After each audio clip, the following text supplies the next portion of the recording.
আমি আম, কোন ক্রিয়েটিভস কিংবা জাহিদের এই উদ্যোগকে অত্যন্ত গুরুত্বপূর্ণ মনে করি। এখানকার যেই আহ, শৈল্পিক চিন্তা চেতনা আছে, তার মধ্যে আমাদের আরো অনেকগুলা এরকম অর্গানাইজেশন দরকার, যারা আসলে তা মানে একটা পোলারাইজড একটা জায়গা থেকে কিংবা অ্যাটোমাইজড একটা জায়গা থেকে তারা বিভিন্ন ধরনের চিন্তাগুলোকে সোসাইটির মেইন স্ট্রিম শিল্প যে চেতনা আছে সেইখানে হচ্ছে সন্নিবেশিত করবে। তো আমি খুব বেশি এই দিকে কথা বলবো না, আমি সরাসরি আমার আমার রিসার্চের মধ্যে চলে যাই, কারণ জাহিদ খুব সুন্দর আসলে ভূমিকা অলরেডি দিয়ে দিছে। আমি মূলত জাহিদের সাথে অলরেডি আপনাদেরকে বলছে যে জাহিদের সাথে হচ্ছে আমি পড়াশোনা করছি 2011-12 সাল সেশনে ঢাকা বিশ্ববিদ্যালয়ে চারুকলা অনুষদে ছিলাম।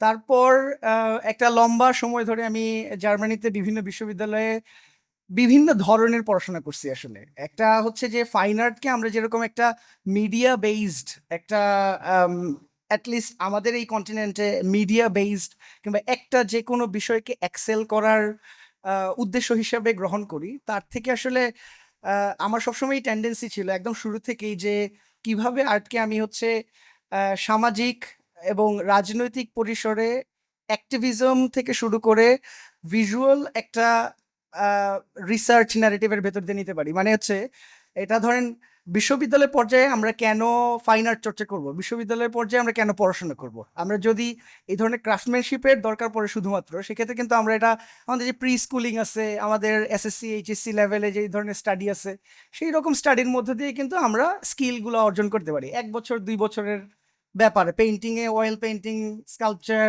ওয়াটার কালার এগুলো শেখার জন্য। এর থেকে বেশি সময়ের বেসিক্যালি দরকার নেই।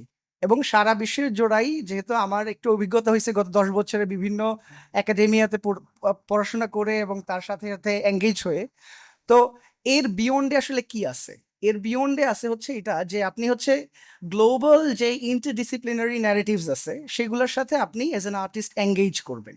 তো সেই জিনিসটা কিভাবে ঘটবে এইটাই বেসিক্যালি আর্ট স্কুলের দায় কিংবা দায়িত্ব বোঝানো। আপনাকে ধরে ধরে হচ্ছে গিয়ে কিভাবে মুন্ডন করতে হয়, কিভাবে তক্ষণ করতে হয়, কিংবা কিভাবে হচ্ছে গিয়ে অয়েল পেইন্ট ব্রাশ ঠিক মতো চালনা করতে হয়, এটা বেসিক্যালি টিচারদের তেমন কাজ না। এটা আপনি ইন্ডিভিজুয়ালি নিজে নিজে আহ, এক ধরনের এক্সপ্রেশনের ভেতর দিয়ে আপনি সেই এক্সিলেন্সটা তৈরি করবেন।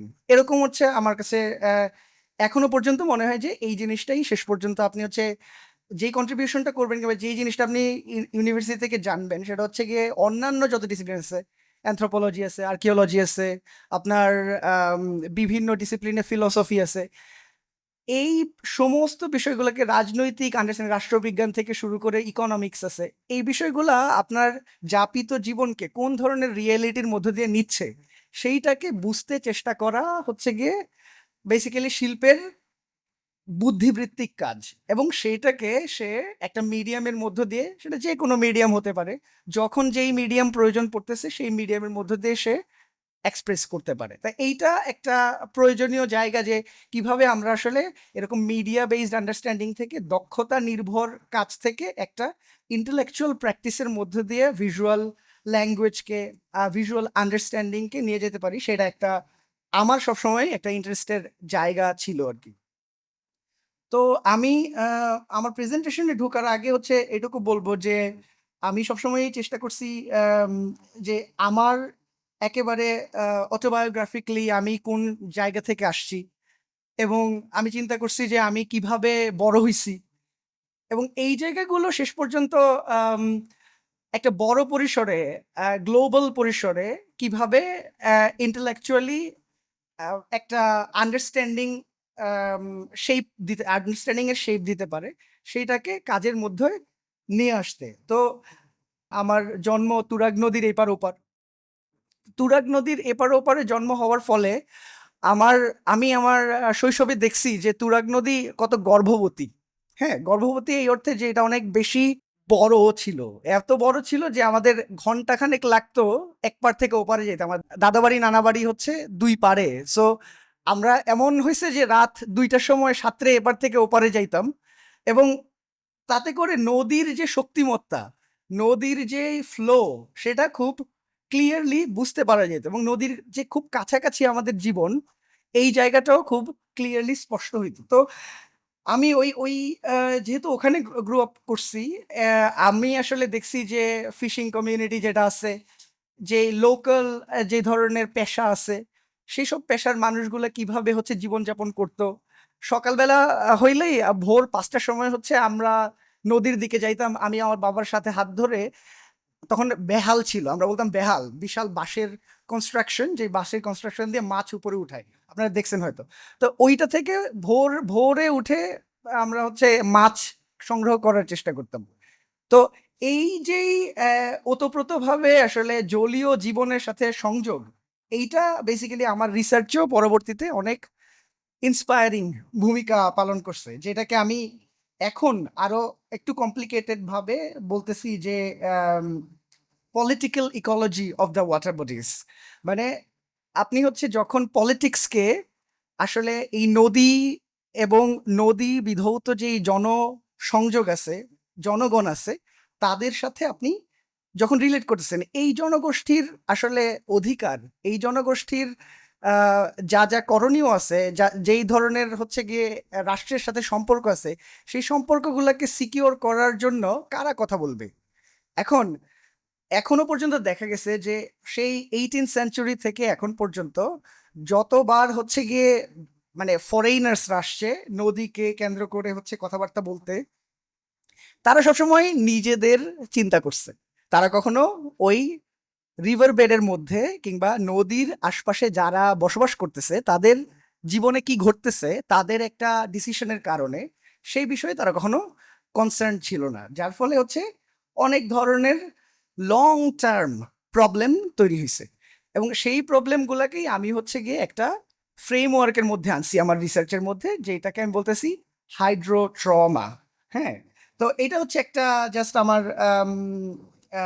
ইন্ট্রো, যেই আমার রিসার্চ যেটা নিয়ে সেই বিষয়ে বেশ কয়েকটা কবিতার লাইন আমি হচ্ছে জোগাড় করছি। যখন আমি এই পুরো রিসার্চটা করতে গেছি, তখন আমি দেখছি যে আমাদের এখানে আসলে যতটা না বেশি এখানকার আর্টিস্টরা রিভারকে একটু কমপ্লিকেটেড একটা সত্তা হিসেবে দেখছে, তার থেকে বেশি কবিরা কিংবা লিটারেচার যারা করছে, তারা এই অঞ্চলে আসলে রিভারকে অনেক কমপ্লেক্স সত্তা হিসেবে দেখতে পাইছে, এবং সেগুলোর এক্সপ্রেশন ইয়েতে আসছে, মানে তাদের কাজকর্মে আসছে।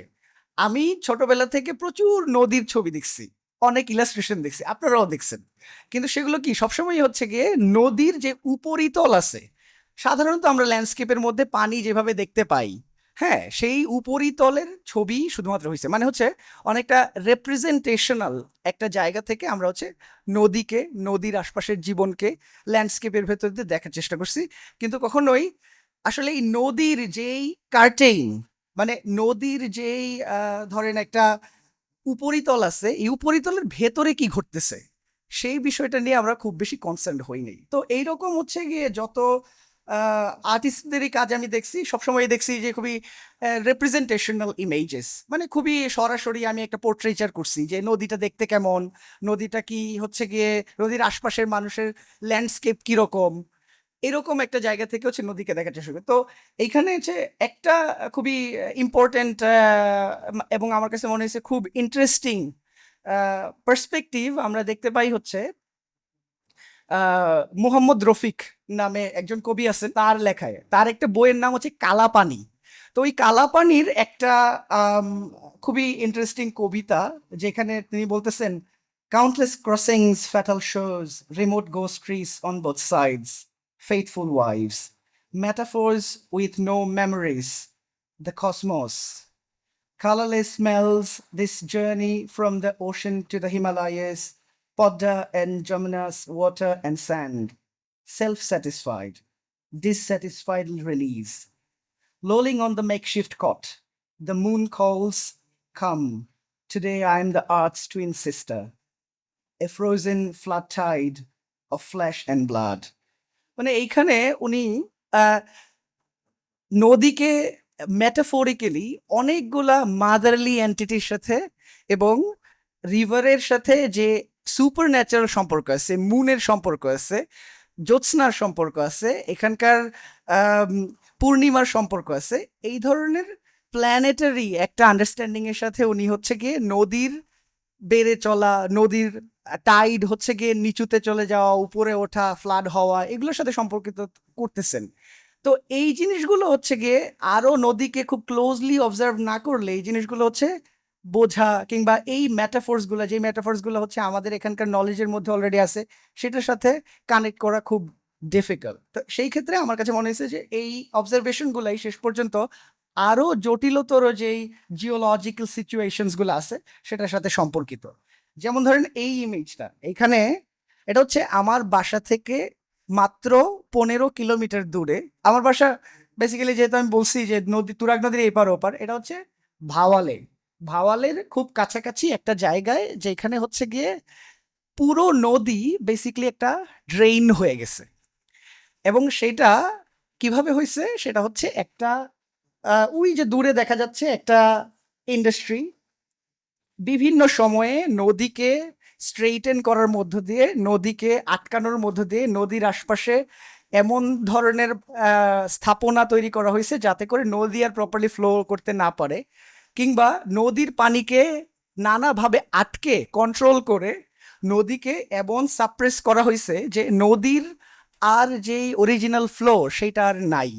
সেই নদীর ফ্লো হারায়া সে হচ্ছে একটা ড্রেনে পরিণত হয়েছে। এবং ওই ড্রেন তো শুধু ড্রেন না, সেটা হচ্ছে ইন্ডাস্ট্রিয়াল ডেব্রিজ ডিসচার্জ করতেছে।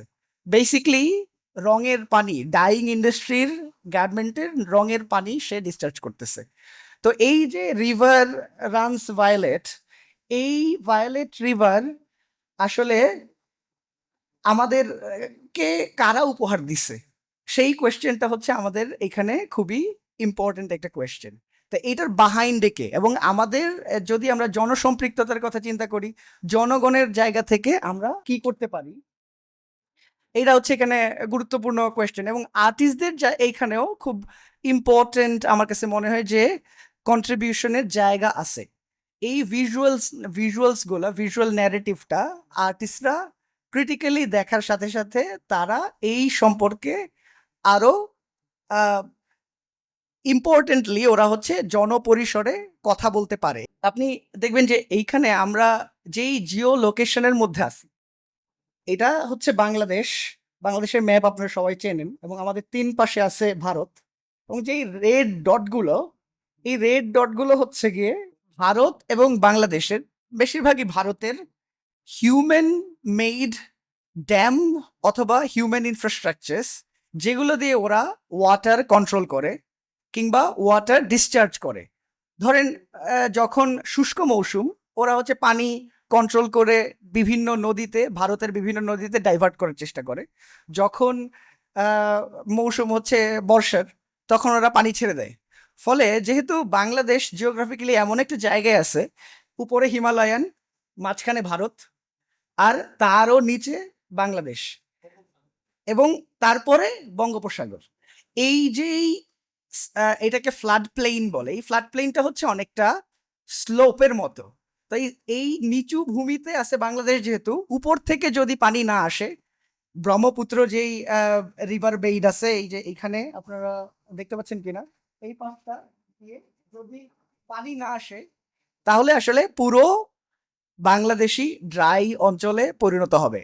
ঠিক যেই যার ফলশ্রুতিতে আপনারা একটু আগে যে ইমেজটা দেখলেন তার আসলে আহ, তৈরি। তো এইখানে আহ, যেটা হয়েছে যে পুরো কান্ট্রি আসলে একটা ড্যাম লকড কান্ট্রি হয়ে গেছে।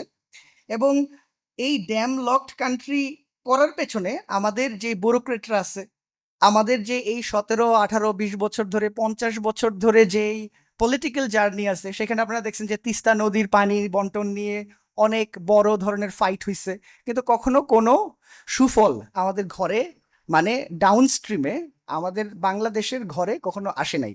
এবং এই যে পানি নিয়ে এত সমস্যা, এইখানে খরা কিংবা আম, বন্যা, এই সমস্ত কিছুর পেছনে আসলে কি ঘটতেছে, সেই কোয়েশ্চেনটাতেও আর্টিস্টদের কন্ট্রিবিউশনের জায়গা আছে। যেমন এই ইমেজটা আমি হচ্ছে গিয়ে কখনো এরকম কমপ্লিট একটা ইমেজ আমি কোথাও পাই নাই।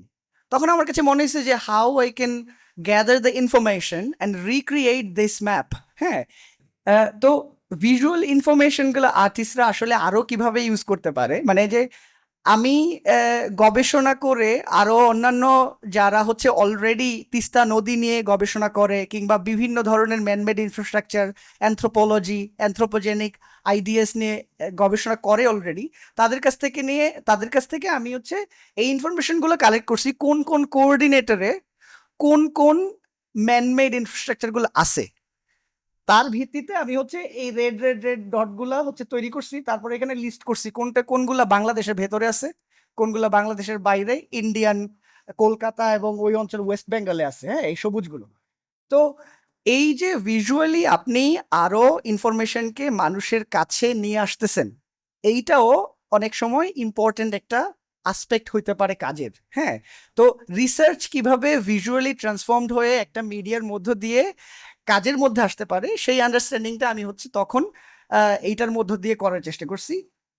এবং এইখানে একটা ইন্টারেস্টিং বিষয় হচ্ছে যে 2005 সালে অলরেডি এখানে 48টা ড্যাম বিল্ড হয়ে গেছে, যেটা হচ্ছে কন্টিনিউয়াসলি বাংলাদেশের সীমানায় পানি কন্ট্রোল করতেছে এবং নানাভাবে ডাইভার্ট করতেছে পানি অন্যান্য জায়গায় সেচ কাজ করার জন্য।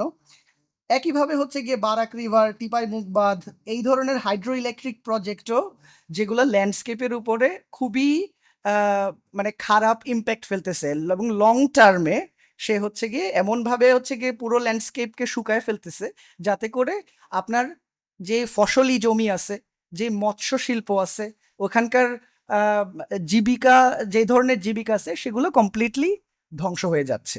এবং তার ফলশ্রুতিতে কি হচ্ছে, ওই যেই মৎস্যজীবী যেসব লোকজন আছে, নদীর উপর ডিপেন্ডেন্ট যেসব জনগোষ্ঠী আছে, তারা কিন্তু শহরমুখী হইতেছে। শহরমুখী হওয়ার ফলে ওরা হচ্ছে গার্মেন্টসের মধ্যে হয়তো বা এসে কাজ করতেছে, নিজের জমি ফেলে দিয়ে, নিজের সাংস্কৃতিক যেই ধরনের কার্যক্রম ছিল সেগুলো সব ফেলে দিয়ে সে শহরে এসে শহরের যেই একেবারেই হচ্ছে গিয়ে মানডেইন, খুবই কোনো ধরনের লাইভ নাই এইরকম জীবনযাপনের মধ্যে, শহুরে আরবান জীবনযাপনের মধ্যে সে জড়িত হইতেছে এবং শুধুমাত্র তাকে একটা মেশিনের মতো করে সে গার্মেন্ট ইন্ডাস্ট্রির মধ্যে লেবার দিয়ে যাচ্ছে এবং লেবার এক্সপ্লয়টেশনের সাবজেক্ট হিসেবে আসতেছে। ঠিক একইভাবে এইখানে দেখেন যে এখানে হচ্ছে তিস্তা 5 ড্যাম, এটা ওই তিস্তা 5 ড্যামের মধ্যে আপনি যখন দেখবেন যে এই সিনারিও যেখানে এটা আসলে একটা রিভার, মনে হয় এটা একটা রিভার, মানে মনে হচ্ছে একটা, মানে ক্রেজি একটা ধ্বংসযজ্ঞ চলতেছে, ল্যান্ডস্কেপের উপরে বিশাল একটা স্কাল্পচার বানানো হইতেছে।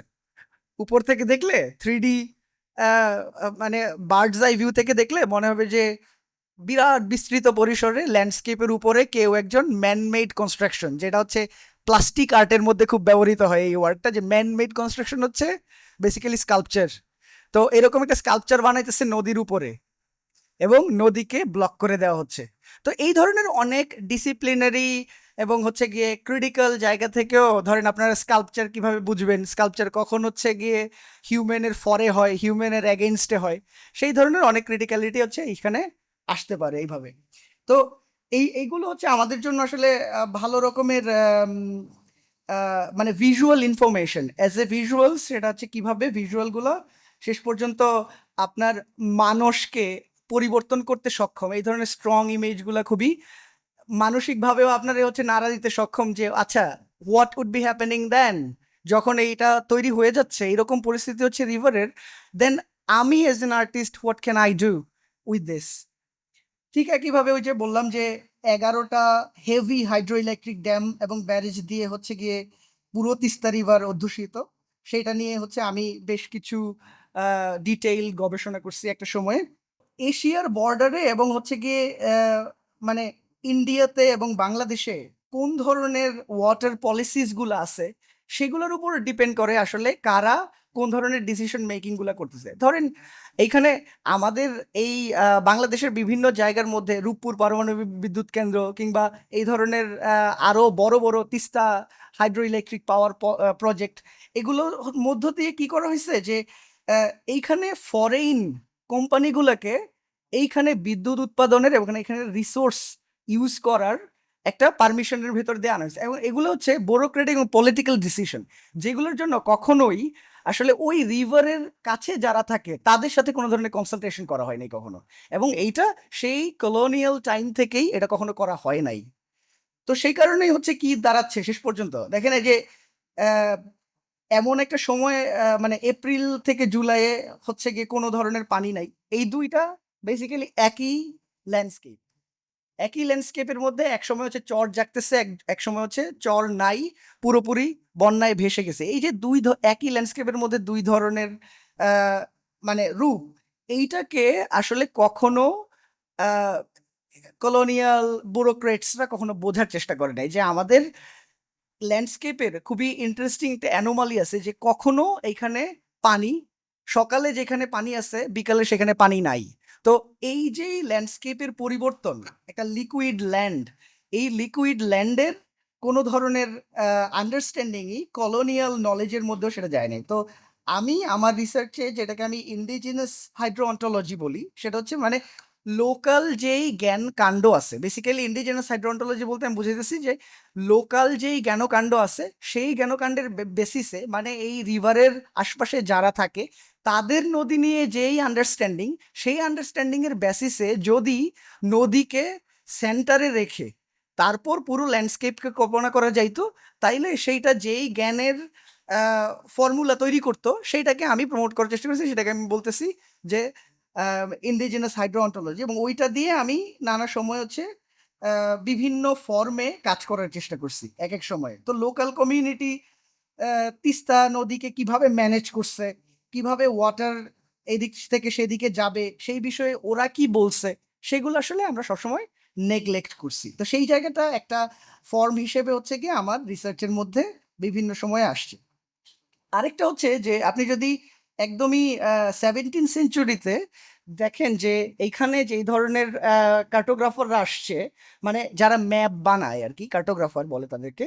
তো তারা যখন আসছে তারা স্টিল ওই যে দেখেন এখানে লেখা আছে যে দি রিচ কিংডম অফ বাঙ্গালা, হ্যাঁ এখানে লেখা আছে রিচ কিংডম অফ বেঙ্গালা, মানে 1700 শতাব্দীতে পর্যন্ত আমাদের এই কিংডম রিসোর্স এবং সম্পদে, বিভিন্ন ধরনের সম্পদে, শুধুমাত্র ন্যাচারাল না, খুবই প্রাচুর্যপূর্ণ ছিল, এবং বাঙ্গালা অত্যন্ত প্রতাপশালী একটা ল্যান্ড আকারে ছিল, যেই রিসোর্সকে আমরা কমপ্লিটলি ধ্বংস করে, কিংবা সেই যেই রিসোর্স কলোনি কমপ্লিটলি লুট করে নিয়ে গিয়ে এইখানের সমস্ত সম্পত্তিকে এখন কি থার্ড ওয়ার্ল্ডের একটা সব থেকে গরিবতম কান্ট্রির মধ্যে বাঙ্গালা এই অঞ্চলটা হচ্ছে একটা। তো এই জায়গাগুলো হচ্ছে খেয়াল করা খুবই দরকারি, যে একটা সার্টেন টাইম পিরিয়ডে ওই অঞ্চলের ইকোনমিক সোশ্যাল সিচুয়েশনগুলো কিরকম ছিল, এবং সেটাকে কিভাবে আসলে খুবই প্ল্যান্ড ওয়েতে ধ্বংস করা হয়েছে এই জিনিসগুলো। হ্যাঁ, তো যখন জন থ্রন্টন আসলো 1680 খ্রিস্টাব্দে, তখন ও হচ্ছে কি এই প্রাইমারিলি এই ম্যাপ আঁকছে। এখন ম্যাপ আঁকার সব থেকে বড় দুর্বলতার জায়গা অলরেডি জাহিদ একবার মেনশন করছে, যে দুর্বলতার জায়গা কি, যে ওই যে আমি বলতেছিলাম যে এইখানে সকালবেলায় হচ্ছে যে জায়গায় পানি, বিকেলবেলা সেই জায়গায় চর, বিকেলবেলা যেখানে হচ্ছে গিয়ে ঘর বাড়ি আছে, সকালবেলায় ওই ঘর বাড়ি ওইখানে নাই, বিকজ নদী ভাঙনের সাথে সাথে ওই বাড়ি বিলীন হয়ে গেছে। তো এই যে ক্যারেক্টার, সেই ক্যারেক্টার সবসময় হচ্ছে অবসলিট হয়ে গেছে ওদের কাছে। এই ধরনের কার্টোগ্রাফাররা কখনোই আসলে বুঝতে চেষ্টা করে নাই যে এইখানকার জিওগ্রাফিটা কিরকম, তার সাথে মানুষের জীবনযাপনের সম্পৃক্ততা কিরকম, বসবাসের প্রক্রিয়া কিরকম, এবং তার সাথে সাথে হচ্ছে গিয়ে নদী আর ল্যান্ডকে যদি আমরা আলাদা করি তাতে করে কি ঘটবে শেষ পর্যন্ত, এবং নদীকে যদি আমি ডিমার্কেট করি, ডিমার্কেট মানে হচ্ছে কি এরকম ম্যাপের মতো করে যদি আমি এই ধরনের লাইন দেই, তারপরে এই জমিটা একজনের, এখন নদী কি এই লাইন অনুযায়ী চলবে, নাকি নদী যেইভাবে চলে সেইভাবে লাইনকে বারবার সরায়ে সরায়ে কল্পনা করতে হবে? মানে সকালে তাইলে একরকম ম্যাপ হবে, বিকালে ম্যাপ হবে আরেক রকম, তাই না? কিন্তু যেহেতু এইটা ব্রিটিশ কলোনিয়াল যে ব্যুরোক্রেসি আছে সেই ব্যুরোক্রেসির সাথে ফিট করে না, ওরা এটাকে তত বেশি পাত্তা দেয় নাই। ফলে যেই ভুলটা হয়েছে বড় পরিসরে, ওরা কখনো কখনো দেখছে যে হচ্ছে গিয়ে নদীর মাঝখানেই বড় বড় বিল্ডিং উঠাইতে হয়েছে, নদীর মাঝখান দিয়ে হচ্ছে গিয়ে বিভিন্ন ধরনের আম, যান্ত্রিক সভ্যতার বিভিন্ন ধরনের এলিমেন্ট ঢুকাইতে হয়েছে, ট্রেন লাইন ঢুকাইতে হয়েছে, ফলে নদীকে ব্লক করে নদীর উপরে নানা সময়ে হচ্ছে কি বিভিন্ন ধরনের ইনফ্রাস্ট্রাকচার তৈরি করে দেন নদীকে স্ট্রেইট করে নদীকে সরায় অন্য দিক দিয়ে নিয়ে দেন তাকে হচ্ছে গিয়ে কাজ করতে হয়েছে।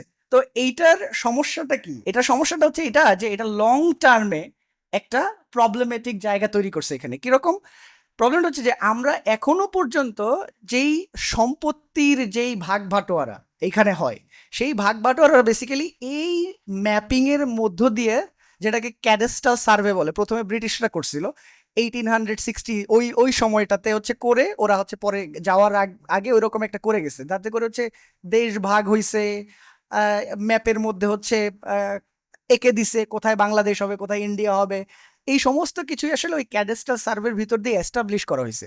ফলে এই যে জমির ম্যাপ এবং জিওগ্রাফিক ম্যাপ, যেগুলো হচ্ছে 18th সেঞ্চুরিতে খুবই শক্ত ব্যুরোক্রেটিক আমলাতান্ত্রিক বিষয়ের মধ্যে আসছে, আমরা কিন্তু এখনো যখন জমি মাপামাপি করতে যাই, জমি যখন আমরা ব্যবহার করতে যাই, কে কোন জমি ওন করবে সেই একই ধরনের সার্ভে এখন পর্যন্ত মানে ব্যবহার করি।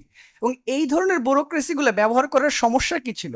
সমস্যা ছিল এটা যে ওরা কি উদ্দেশ্যে করছে আর আমাদের এইখানের চর্চাটা কিরকম ছিল। আমাদের এখানকার চর্চাটা ছিল এরকম যে এখানে কমিউনাল, জমিদাররা যখন আসছে, জমিদারি প্রথা আসার আগ পর্যন্ত এইখানে সম্পদের মালিক ছিল কমিউন কিংবা জোতদারের আন্ডারে জমি থাকতো, এবং তার আন্ডারে হচ্ছে গিয়ে যেই পরিমাণ সম্পদ তৈরি হইতো সেই পরিমাণ সম্পদ যার যতটুকু ফ্যামিলির নিড ছিল সেই অনুযায়ী ভাগাভাগি হইতো। অনেকটা হচ্ছে এখনকার যে Marxist philosophy, social Democratic philosophy আছে, ওইটার মতো ছিল অনেকটা।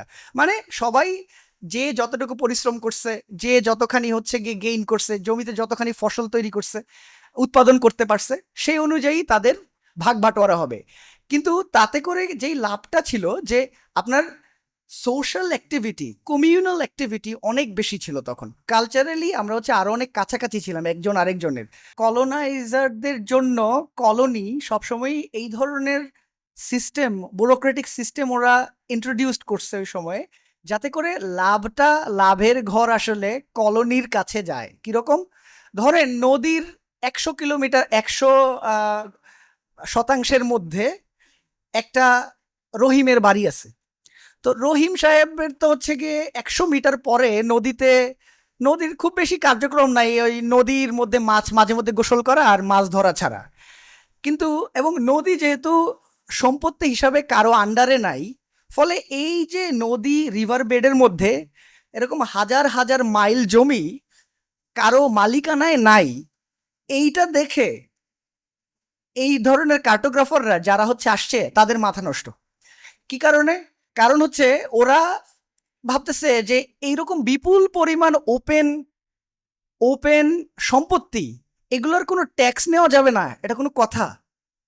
তো সেইটাকে ট্যাক্সের আওতায় আনার জন্য ওই রিভারের আশপাশে যারা বসবাস করে তাদের মনে হলো যে এদেরকে ওই সম্পত্তি যদি আমি অ্যাসাইন করে দেই, ওদের নামে যদি এই সম্পত্তি আমি লিখে দেই, এইটুকু দাগ দিয়ে আমি যদি বলি এইটা রহিমের সম্পত্তি, এইটুকু করিমের সম্পত্তি, এইটুকু হচ্ছে গিয়ে সদরুদ্দিনের সম্পত্তি ওই পাশে, তাইলে আমি 3জন লোককে পাইলাম যাদের দায়িত্বে থাকবে যে আমি বছরের পর বছর প্রত্যেক 6 মাসে যে এসে ট্যাক্সের দাবি করব।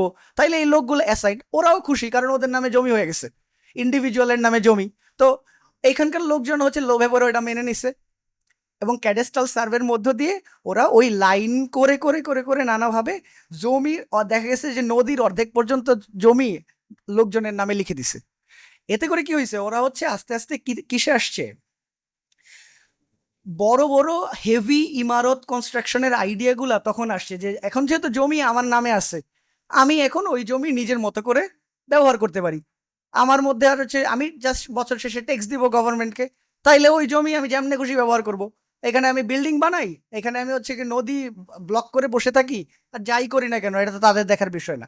তো এই বাজে কাজটা হচ্ছে তখনকার কার্টোগ্রাফাররা করছে যে শুধুমাত্র প্রপার্টি জেনারেশনের জন্য, মানে সম্পদ তৈরি করা। তো এরকমই একজন লোক, একটা ব্রিটিশ জিওগ্রাফার, নাম হচ্ছে বেঞ্জামিন লাকাম। তো উনি হচ্ছে কলোনিয়াল ড্রাফটসম্যান এবং ব্রিটিশ ইস্ট ইন্ডিয়া কোম্পানির নিয়োগ দেয়া একজন কার্টোগ্রাফার। উনি হচ্ছে ওইখানে প্রথম একটা এই বাংলা অঞ্চলে হারবর বানানোর চেষ্টা করছে। হারবর বানানোটার মানে হচ্ছে গিয়ে এইখানে আপনার বিভিন্ন সময়ে জাহাজ-টাহাজ আইসা ভিড়বে, বিভিন্ন পণ্য নিয়ে আসবে, এরকম। কিন্তু ও যেটা বুঝতে পারে নাই সেটা হচ্ছে যে নদীর যে ভাঙন, এইটার যে রিদম, এই রিদম সে বুঝতে পারে নাই। ফলে ও ওই ১৭৬০ সালে যেই চেষ্টাটা করছে এটা খুব বেশি ফলপ্রসূ হয় নাই। ফলে ওইটা হচ্ছে 100% ফেইল করছে, অনেক টাকা পয়সাও ব্যয় করছে ওইখানে। টাকা পয়সা ব্যয় করার পরে যখন দেখছে ফেল করছে, এখানে হারবর বানানো সম্ভব না, তখন এটা গুটায়ে ও হচ্ছে কলকাতা গেছে গা। কলকাতায় গিয়ে কলকাতায় বন্দর বানাইছে। তো এই ধরনের অনেক ধরনের অ্যাক্টিভিটি বিভিন্ন এক্সপেরিমেন্টের মধ্য দিয়ে হচ্ছে গেছে। আর এই যে এইখানে হচ্ছে গিয়ে এই যে বললাম যে লাইন, নদীর মাঝখানের যেই খাস সম্পত্তি, এগুলো কিভাবে বানানো হবে, কিভাবে কার নামে কতটুকু যাবে, এই ডিরেকশনগুলো হচ্ছে গিয়ে এটা 1881 এ তারা হচ্ছে গিয়ে এটা ডিটারমাইন করে এইভাবে হচ্ছে মাপঝোঁক করে কার ভাগে কতটুকু যাবে এগুলো হচ্ছে ডিটারমাইন করার চেষ্টা করছে, মানে হচ্ছে ডিমার্কেট করছে ম্যাপের মধ্যে। এবং এই ম্যাপিং এর ভেতর দিয়ে যে কত বড় পলিটিক্স করা যায় সেটা ওরা দেখাইছে তখনই 1881 সালেই। তো এই জিনিসগুলো হচ্ছে পরবর্তীতে ওই যে বললাম যে কি ধরনের কাজে লাগছে, যেমন এই যে বুড়িগঙ্গা রিভারের উপরে হচ্ছে লালবাগ ফোর্ট বানাইছে যখন। এখন এগুলা এই মুঘল আমলে বেশ কয়েকটা এই ধরনের পার্মানেন্ট আর্কিটেকচার তৈরি হইছে, কিন্তু তার বাইরে যে অল্প কয়েকটা আছে, বড় কাটরা, রূপলাল হাউস, এই ধরনের খুবই অল্প কয়েকটা, কিংবা আহসান মঞ্জিল, এই ধরনের খুবই অল্প কয়েকটা বাড়িঘর তখন তৈরি হয়েছে। কিন্তু তার বাইরে এইখানকার মানুষের যে কোনো বাড়িঘর বানানোর যে উপকরণ সেগুলো সবসময় ছিল খুবই ইমপারমানেন্ট। মানে নদীর যে হচ্ছে গিয়ে ভাঙচুর হয়, নদী এক জায়গা থেকে সরে আরেক জায়গায় সরে যায়, মানুষ কি করতো তার সাথে কোঅপারেট করতো। নদীর যেই ক্যারেক্টার ছিল সেই ক্যারেক্টারের সাথে সে কোঅপারেট করে তার জীবন যাপনকে সে সেই রকম করে ট্রান্সফর্ম করত এবং সেইভাবে হচ্ছে গঠন করত। কিন্তু নদীকে কন্ট্রোল করে নদীর মধ্যে শক্ত ইমারত গঠন করে, যে ইট কাঠ লাল পোড়া ইট দিয়ে বাড়ি করা, এইটা এখানকার কালচারে কখনোই ছিল না। এটা সবসময় ফরেনরা আনছে। প্রথমে আনছে মুঘলরা, এই যে লালবাগ ফোর্ট যখন বানাইছে বুড়িগঙ্গার তীরে তখন। তারপর আনছে হচ্ছে গিয়ে ব্রিটিশরা, যেটাকে হচ্ছে বলতো যে ইন্ডো সারাসেনিক আর্কিটেকচার, যেটাকে বলতো মানে মুঘল আর্কিটেকচারের পরে যেই হাইব্রিডটা হয়েছে এখানে, মানে ইন্ডিয়ান আর্কিটেকচার আর মুঘলদের যে ইসলামিক আর্কিটেকচার ছিল সেই আর্কিটেকচারের মিশেলে একটা আর্কিটেকচার ওরা তৈরি করছে। যেরকম ওইটা হচ্ছে গিয়ে চেন্নাই ফোর্ট, চেন্নাই যেখানে হচ্ছে চেন্নাই কোর্ট, ওই চেন্নাই কোর্ট হচ্ছে দেখবে যে উপরে মিনারগুলো আছে, টুম্বগুলো আছে, তারপর যে দরজার যেই দহলিজগুলো আছে, আশপাশে সামনে যে হচ্ছে গিয়ে আর্চগুলো আছে, এগুলোর হচ্ছে সবই ওই সময়কার ক্যারেক্টার। এরকম হচ্ছে গিয়ে Indo Gothic, Mughal Gothic, new Mughal, Hindu Gothic, এই ধরনের বিভিন্ন নামে সেই সময় ব্রিটিশ আর্কিটেক্টরা বেসিক্যালি ইন্ডিয়ান, ওদের দৃষ্টিতে ইন্ডিয়ান আর্কিটেকচার কেমন হইতে পারে এই ইমাজিনেশন থেকে ওরা হচ্ছে এই ধরনের পাঁচমিশালি একটা আর্কিটেকচার তৈরির চেষ্টা ওরা করছে, এবং সেইটা পরবর্তীতে সফলও হয়েছে এবং বিভিন্ন জায়গায় ছড়াইছে। এখন যেমন আমাদের কার্জন হল তার একটা বড় উদাহরণ। তারপর হচ্ছে এইটার ফিচারগুলা কি কি তার একটা ইমেজ হচ্ছে ডান দিকে আছে, যে এই ধরনের ড্রাম থাকবে একরকম, ডোম থাকবে একরকম, তারপরে হচ্ছে যেটার উপর আহ, ভর করে থাকবে সেইটার মধ্যে কিছু কিছু জিনিস ওরা আবার নিয়ে আসছে গ্রিক সভ্যতা থেকে, মানে ডোমগুলা কিরকম হবে, ওইটাগুলার কারুকার্যগুলা কি হবে, আবার মুঘলরা কিরকম হচ্ছে গিয়ে ওই যে মিনিয়েচার স্ক্রিপচারের মধ্যে কিরকম করে করছে সেখান থেকে একটু নিছে। তো নানা জায়গা থেকে বিভিন্ন জিনিস টোকায়ে ওরা হচ্ছে এইখানকার আর্কিটেকচার কিংবা পার্মানেন্ট বিল্ডিংস আর্কিটেকচার তৈরি করার চেষ্টা করছে। তো এইগুলো হচ্ছে একটা প্রবলেমেটিক জায়গা, যে যখন আপনি ওই ল্যান্ডস্কেপটাকে, ওই জিওগ্রাফিটাকে ভালো করে বোঝেন না, তখন আপনি কি করেন যে অনেকগুলা জিনিসের একটা জগা খিচুড়ি বলি আমরা বাংলায়, ওই রকম একটা জিনিস করে সেটার একটা অ্যাস্থেটিক বেসিক্যালি এস্টাবলিশ করা হয়েছে এখানে। তো এইখানে আবার একটা ইন্টারেস্টিং ফ্যাক্টরও আছে, যে ওরা কোনো ধরনের মানে হিন্দু অ্যাস্থেটিক্সও বাদ দেয় নাই, মুসলিম অ্যাস্থেটিক্সও বাদ দেয় না, আবার জার্মান গথিক অ্যাস্থেটিক্সও বাদ দেয় নাই। মানে হচ্ছে সব ধরনের রিলিজিয়াস যে সিম্বলিজমস আছে সেগুলোর সবগুলো সমন্বয় ঘটেছে, এতে করে একটা আবার ইন্টারেস্টিং ইম্প্যাক্টও ঘটছে লম্বা সময় ধরে। এই ইম্প্যাক্টটা হচ্ছে যে এখানকার লোকজন অনেক কি একটু সেকুলার ধর্মী, সেকুলারিস্ট না, কিন্তু এখানকার লোকজন ধর্মকর্ম পালন করে বিভিন্ন ধরনের অ্যাস্থেটিক্সের ভেতর থেকে তার কালচারাল কমনালিটিসের মধ্য দিয়ে সে হচ্ছে গিয়ে তৈরি করছে তার ভাষা, এবং সেগুলাকে সে খুবই আম, সহনশীলতার ভেতর দিয়ে হচ্ছে গ্রহণ করছে সব সময়। তো তার কখনো মনে হয় নাই যে আমার ওইটা বাদ দিয়ে এটা ধরতে হবে, আমার হচ্ছে কি এইটা কম ভালো ওইটা বেশি ভালো, এরা এক্সট্রিমিস্ট না, এরকম মনে হয় নাই আসলে ওই সময়। আচ্ছা যাই হোক, ওই আলোচনার বাইরে হচ্ছে ধরেন এরকম আরো উদাহরণ আছে, আহসান মঞ্জিল বললাম, তারপরে নবাব সলিমুল্লাহ সেই সময়ে বিল্ডিং বানাইছে। তো এগুলো সবই basically in the end of the day যেটা করছে যে পানির যেই নিজস্ব স্রোত, ওর যে টাইড আছে, বুড়িগঙ্গার যে ধারা আছে, সেইটাকে কোনো না কোনো পরিসরে কন্ট্রোল করছে। এবং ব্রিটিশরা যখন খুবই ওদের পুরো কার্যক্রম যখন ঢাকার মধ্যে স্থানান্তরিত হয়েছে রাজধানী হওয়ার ফলে, তখন ওরা হচ্ছে পুরান ঢাকায় দেখবেন যে প্রচুর এরকম বাড়িঘর তৈরি করা শুরু করেছে। সেই শুরুটার ভেতরে আপনি দেখবেন যে প্রচুর বাড়িঘর হয়েছে যেগুলা একদম বুড়িগঙ্গার সাথে লাগোয়া, এবং বুড়িগঙ্গার পানিকে, বুড়িগঙ্গা নদীর রিভার লাইনকে তার হচ্ছে গিয়ে বিভিন্ন জায়গায় ডাইভার্ট করে তারপর নিতে হয়েছে। তো এই জিনিসগুলো আমি নানাভাবে হচ্ছে গিয়ে সবসময় চেষ্টা করছি আমার কাজের মধ্যে ইনফর্ম করতে।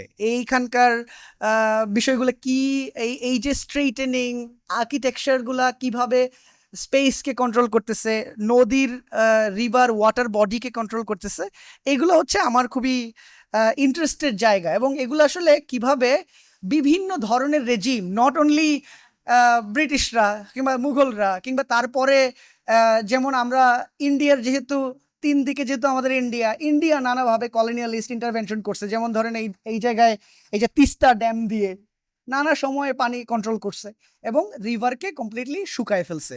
তো এই জিনিসগুলো আমি হচ্ছে ওই যে বললাম যে ভিজুয়াল ইনফরমেশনগুলো কিভাবে পাবলিক পরিসরে আরো ক্লোজলি আনা সম্ভব হয়, সেগুলো নিয়ে আমার খুবই ইন্টারেস্ট সবসময় হয়েছে। এখানে একটা আর্কিটেকচারাল ব্লু প্রিন্ট দেখতেছে আপনার, যেই রিভার তিস্তা 5 ড্যাম, এইটার যেই আর্কিটেকচারাল ড্রয়িং, এই আর্কিটেকচারাল ড্রয়িংটা হচ্ছে এরকম অনেকটা, এটা ড্যামের যেই কনস্ট্রাকশন, সেই কনস্ট্রাকশন ড্রয়িংটা। তো এই কনস্ট্রাকশন ড্রয়িং আমার কাছে মনে হয়েছে যে এই কনস্ট্রাকশন ড্রয়িংটা কিভাবে আমি হচ্ছে লাইফে নিয়ে আসতে পারি, আরো ইনস্টলেশনের মাঝখানে পিপলের খুব কাছাকাছি নিয়ে আসা যায়।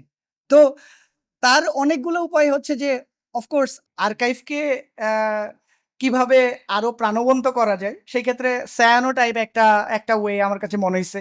কারণ সায়ানোটাইপ হচ্ছে গিয়ে এমন একটা, শুরু থেকেই এমন একটা ফটোগ্রাফিক মিডিয়াম যে যা বেসিক্যালি আর্কাইভ তৈরি করার ক্ষেত্রে ব্যবহৃত হয়েছে।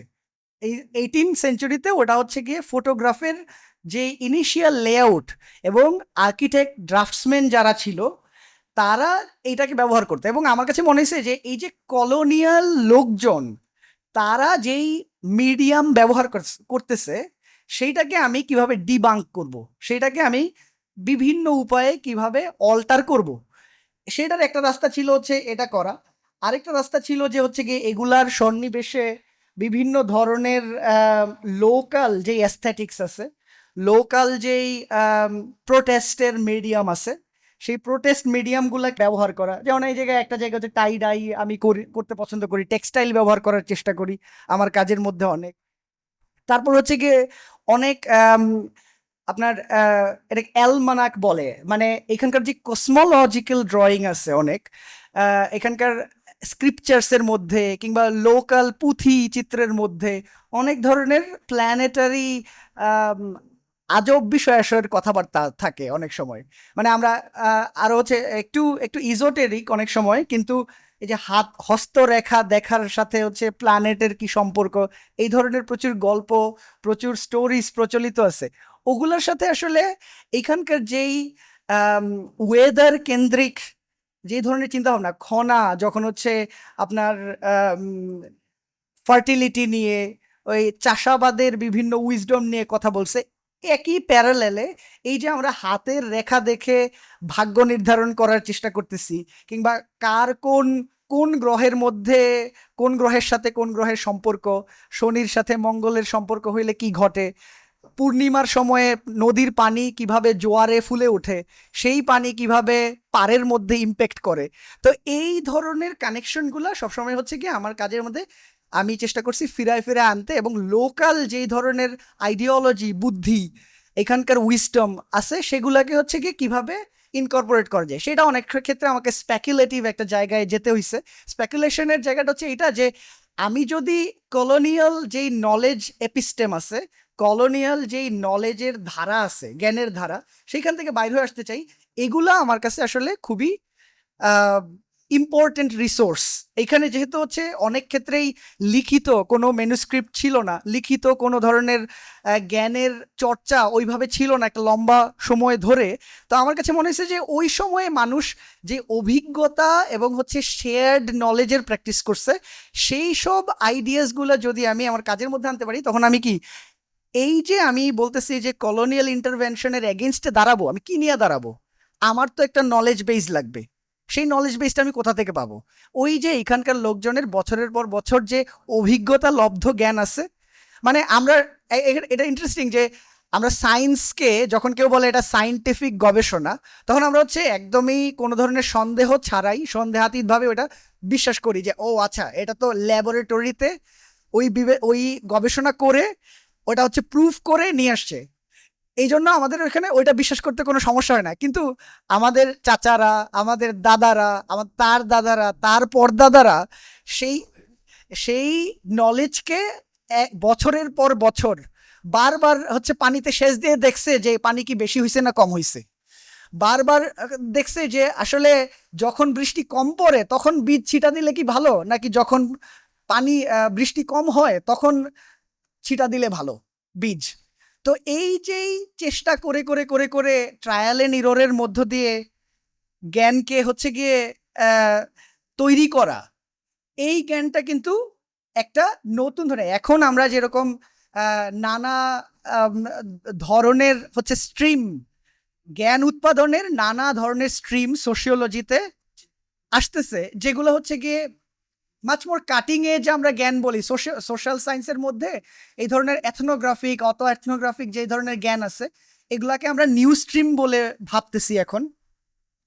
কিন্তু ইন্টারেস্টিংলি এই এথনোগ্রাফিক জ্ঞান কিংবা এথনোগ্রাফির বাইরেও যদি রাখি আমরা, আমি সেটাকে বলি হচ্ছে ইন্ডিজিনাস নলেজ কিংবা হচ্ছে লোকাল নলেজ। এই লোকাল নলেজের প্র্যাকটিস এখানে হচ্ছে কন্টিনিউয়াসলি, এই প্র্যাকটিস হচ্ছে নদীকে কেন্দ্র করে এখানকার যেই ব্যবস্থা, জীবন ব্যবস্থা এবং এইখানকার জিওগ্রাফিকে রিথিঙ্ক করার যে প্রবণতা, সেই জ্ঞানের মধ্য দিয়ে কিন্তু বারবার আসছে। এবং এই জিনিসগুলোকে ইনকর্পোরেট কিভাবে করা যায় তার একটা হচ্ছে গিয়ে প্রচেষ্টা আমি সবসময় হচ্ছে আমার কাজের মধ্যে নানাভাবে করছি। তো এগুলো করতে গিয়ে আসলে মানে আমি যে করছি জীবনে প্রথমবার এমন না, আরো অনেক লোকজন করছে, এবং নানা সময়ে ওই কলোনিয়ালিস্ট ইন্টারভেনশনের অনেক বড় বড় ধরনের প্রোটেস্টও হয়েছে সে সময়ে। মানে এই রকমের বিভিন্ন ধরনের নলেজ আমার কাছে মনে হয়েছে যে খুবই এগুলা আমার কাজের মিডিয়াম নির্ধারণ করতে খুব উপকারী হইতে পারে। সেই জায়গা থেকে আমি অনেক ক্ষেত্রেই হচ্ছে, যেমন এই অঞ্চলের আমি যখন হচ্ছে গিয়ে একটু পূর্বাঞ্চলে গেছি, মানে সরি নর্থ বেঙ্গলে গেছি, তখন আমার কাছে যেহেতু আমি তিস্তা নিয়ে অনেকদিন গবেষণা করছি, তিস্তা পাড়ের মানুষের জীবিকা, জীবনযাপন কীরকম, এবং সেইখান থেকে উদ্বুদ্ধ হওয়া, সেখান থেকে আমি কোন ধরনের ইন্সপিরেশন পাইতে পারি, সেগুলো হচ্ছে আমি নানা সময়ে এক্সপেরিমেন্ট করছি। এবং তার একটা জায়গা থেকে আমার কাছে মনে হয়েছে যে ওই অঞ্চলের লোকজন তো নীল চাষ করতো, এবং ওইখানেই বেসিক্যালি একটা বড় পরিসর জুড়ে হচ্ছে নীল বিদ্রোহ হয়েছে। তো এই যে লোকাল ডাইয়ের ব্যবহার, সেটা আমি হচ্ছে নানাভাবে করছি, এবং যেই ঘরোয়া ঘরের মধ্যে পাওয়া যায় এই ধরনের ডাই হচ্ছে আমি পরবর্তীতে কালার হিসাবে ব্যবহার করছি আমার কাজের মধ্যে। পেইন্টিংয়ের যেরকম আমরা অয়েল পেইন্টিং ব্যবহার করি কিংবা ওয়াটার কালার ব্যবহার করি, তো আমার কাছে মনে হয়েছে যে এগুলো তো কালার, এগুলো দিয়ে যদি আমি কাজ করি তাইলে আমার কাছে হচ্ছে আমি তো রিইনভেন্ট করতে পারি আমার পেইন্টিং এগুলোর ভেতর দিয়েও, এই কালার ব্যবহারের মধ্য দিয়েও আমি হচ্ছে কি পেইন্টিং করতে পারি। তো আমার কাছে মনে হয়েছে এটা আমি এইভাবে করি আর কি। তিস্তা বিধৌত অঞ্চলেই হচ্ছে বলছি যে একবার যে নীল বিদ্রোহ হয়েছে, যে বললাম কলোনিয়ালিস্ট ইন্টারভেনশনের বিপরীতে আমি একলা কথা কইতেছি এরকম না, বছরের পর বছর হাজার হাজার বছর ধরে এই অঞ্চলের লোকজন বিভিন্ন সময়ে হচ্ছে গিয়ে রেজিস্ট্যান্স গড়ে তুলছে, এবং ইন্ডিগো রিভল্ট কিংবা যেটাকে আমরা নীল বিদ্রোহ বলি সেইটা খুবই গুরুত্বপূর্ণ আমার কাছে পার্সোনালি। এটা খুবই গুরুত্বপূর্ণ একটা রিভল্ট বলে মনে হয়, যেটা যেহেতু কৃষকরা তাদের নিজস্ব জমির মালিকানা এবং তার ব্যবহার, সেই ব্যবহারকে কেন্দ্র করে এবং তার দাবি নিয়ে যে অন্য কেউ আমার জমি নিয়ে তার ইচ্ছে মতো করতে পারবে না চাষ, যেটার যেটা হচ্ছে ব্রিটিশরা বলছে তিন কাঠিয়া নামে একটা একটা রুল জারি করছে সেই সময়ে, যে তোমার এই এই তিন কাঠি এই পাশ থেকে এই পাশে এই পর্যন্ত এই জমিতে তোমার ব্রিটিশরা লর্ডরা এসে গেড়ে দিত তিনটা কাঠি, এই তিনটা কাঠির ভিতরে তোমার এই পুরো জমি নীল চাষ করতে হবে, এরপরে কোনো কথা নেই। যদি ওরা চাষ না করে, ধরো ওইটা ধানের জমি কিংবা ওইটা কোনো একটা ফসলি জমি, সেই ফসলি জমিতে সে তার নিজস্ব খাদ্যদ্রব্য উৎপাদন না করে সে ওই ইউরোপিয়ান মার্কেটে ব্রিটিশদের লাভের জন্য তার হচ্ছে নীলের চাষ করতে হইতো, এবং তাতে সে বাধ্য হইতো, তাকে সেটাতে বাধ্য করা হইতো। তো এই জিনিসগুলো হচ্ছে আমি যখন আর্কাইভ দেখতে গেলাম, আমি দেখলাম যে আমাদের এখানে বেসিক্যালি খুব বেশি আর্কাইভ নাই। এক ফ্রেঞ্চ ফটোগ্রাফার সে হচ্ছে ছবি তুলছে নীল ওই ওই সময়কার, এবং এই সব কালেকশন আমাদের এখানে নাই। এই মডেলটা বানাইছে হচ্ছে ধরেন কিউ গার্ডেনে তাদের এক কর্মচারী, নিশ্চয়ই বাংলাদেশ থেকেই কেউ বানায় দিচ্ছে সেটা, কিন্তু আমাদের কাছে নাই। আমি এইখানে যখন রিভার মিউজিয়ামে গেছি, উত্তরবঙ্গের নানা মিউজিয়ামে ঘুরে বেড়াইছি, তখন আমি কখনো পাই নাই এইসব জিনিসপত্র। তো ওরা হচ্ছে এটাকে আবার ঠিকমতো একটা আর্টিফ্যাক্ট কিংবা মানে হিস্ট্রি ধরে রাখার জন্য ও যেটা করছে সেইটারই হচ্ছে গিয়ে একটা খুবই এটাকে বলে যে মানে এক্সটেসি মতো করে হচ্ছে খুবই সুন্দর পুতুল দিয়ে বিউটিফুলি এটারে আবার বানাইছে। এটা সে তার কিউ গার্ডেনের ওই ওই জায়গার মধ্যে সে রেখে দিচ্ছে। এইরকম একই রকম ঘটছে হচ্ছে এইখানে। ব্রিটিশরা আবার হচ্ছে তারা যে ইন্ডিগো তৈরি করতেছে, এটা নিজেরা আবার হচ্ছে ড্রাফটসম্যানরা কাজ করতেছে, লর্ডরা হচ্ছে আদেশ দিচ্ছে ইন্ডিগো বিটার্সদেরকে, এগুলোও ফটোগ্রাফ করে রাখছে। তাও তখন সব থেকে বেশি উন্নত যেই ফটোগ্রাফি ইকুইপমেন্ট ছিল সেই সময়টাতে, ফ্রান্স থেকে একটা ফটোগ্রাফারকে ধরে এনে ওকে চাকরি দিয়ে 6 মাস ওখানে ঘুরায় ইন্ডিগো প্রসেস কিভাবে করতে হয় তার একটা ডকুমেন্টেশন তারা হচ্ছে করছে। এরকম প্রায় 65টা খুবই সিলভার প্লেট ছবি এরকম পাওয়া যায়।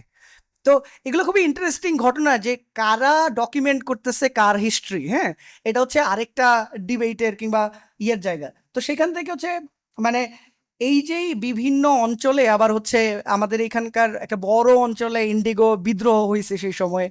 ইন্ডিগো বিদ্রোহ কিভাবে কলোনির বিরুদ্ধে একটা স্ট্রং জেস্টার হিসেবে আসছে এবং এখনো পর্যন্ত ইন্সপায়ার করতেছে আমাদেরকে। এই যে আমরা যে কোনো সময় যে রাস্তার মধ্যে দৌড়ায় নামা পড়ি বিপ্লব করার জন্য, এটা আসলে একদিনে তৈরি হয় নাই। ওই ইন্ডিগো বিদ্রোহের মতো, বাঁশের কেল্লায় তিতুমিরের বিদ্রোহের মতো, এরকম শরীয়তুল্লাহ বিভিন্ন সময় বিদ্রোহের মধ্য দিয়ে নানাভাবে এই বীজগুলো হচ্ছে কি ইন্টারজেনারেশনালি আমরা পাইছি।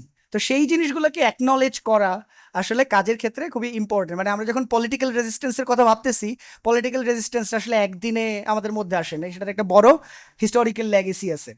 তো এইটা গেল একটা। আরেকটা হচ্ছে যে আমি যখন কাজ করি তখন আমি হচ্ছে যে ম্যাপকে অনেক প্রাধান্য দিই, এই কারণে যে ম্যাপের ভেতর দিয়ে অনেক ইন্টারেস্টিং ভিজুয়ালি খুবই সহজে বোঝা যায় এরকম ইনফরমেশন পাওয়া সম্ভব।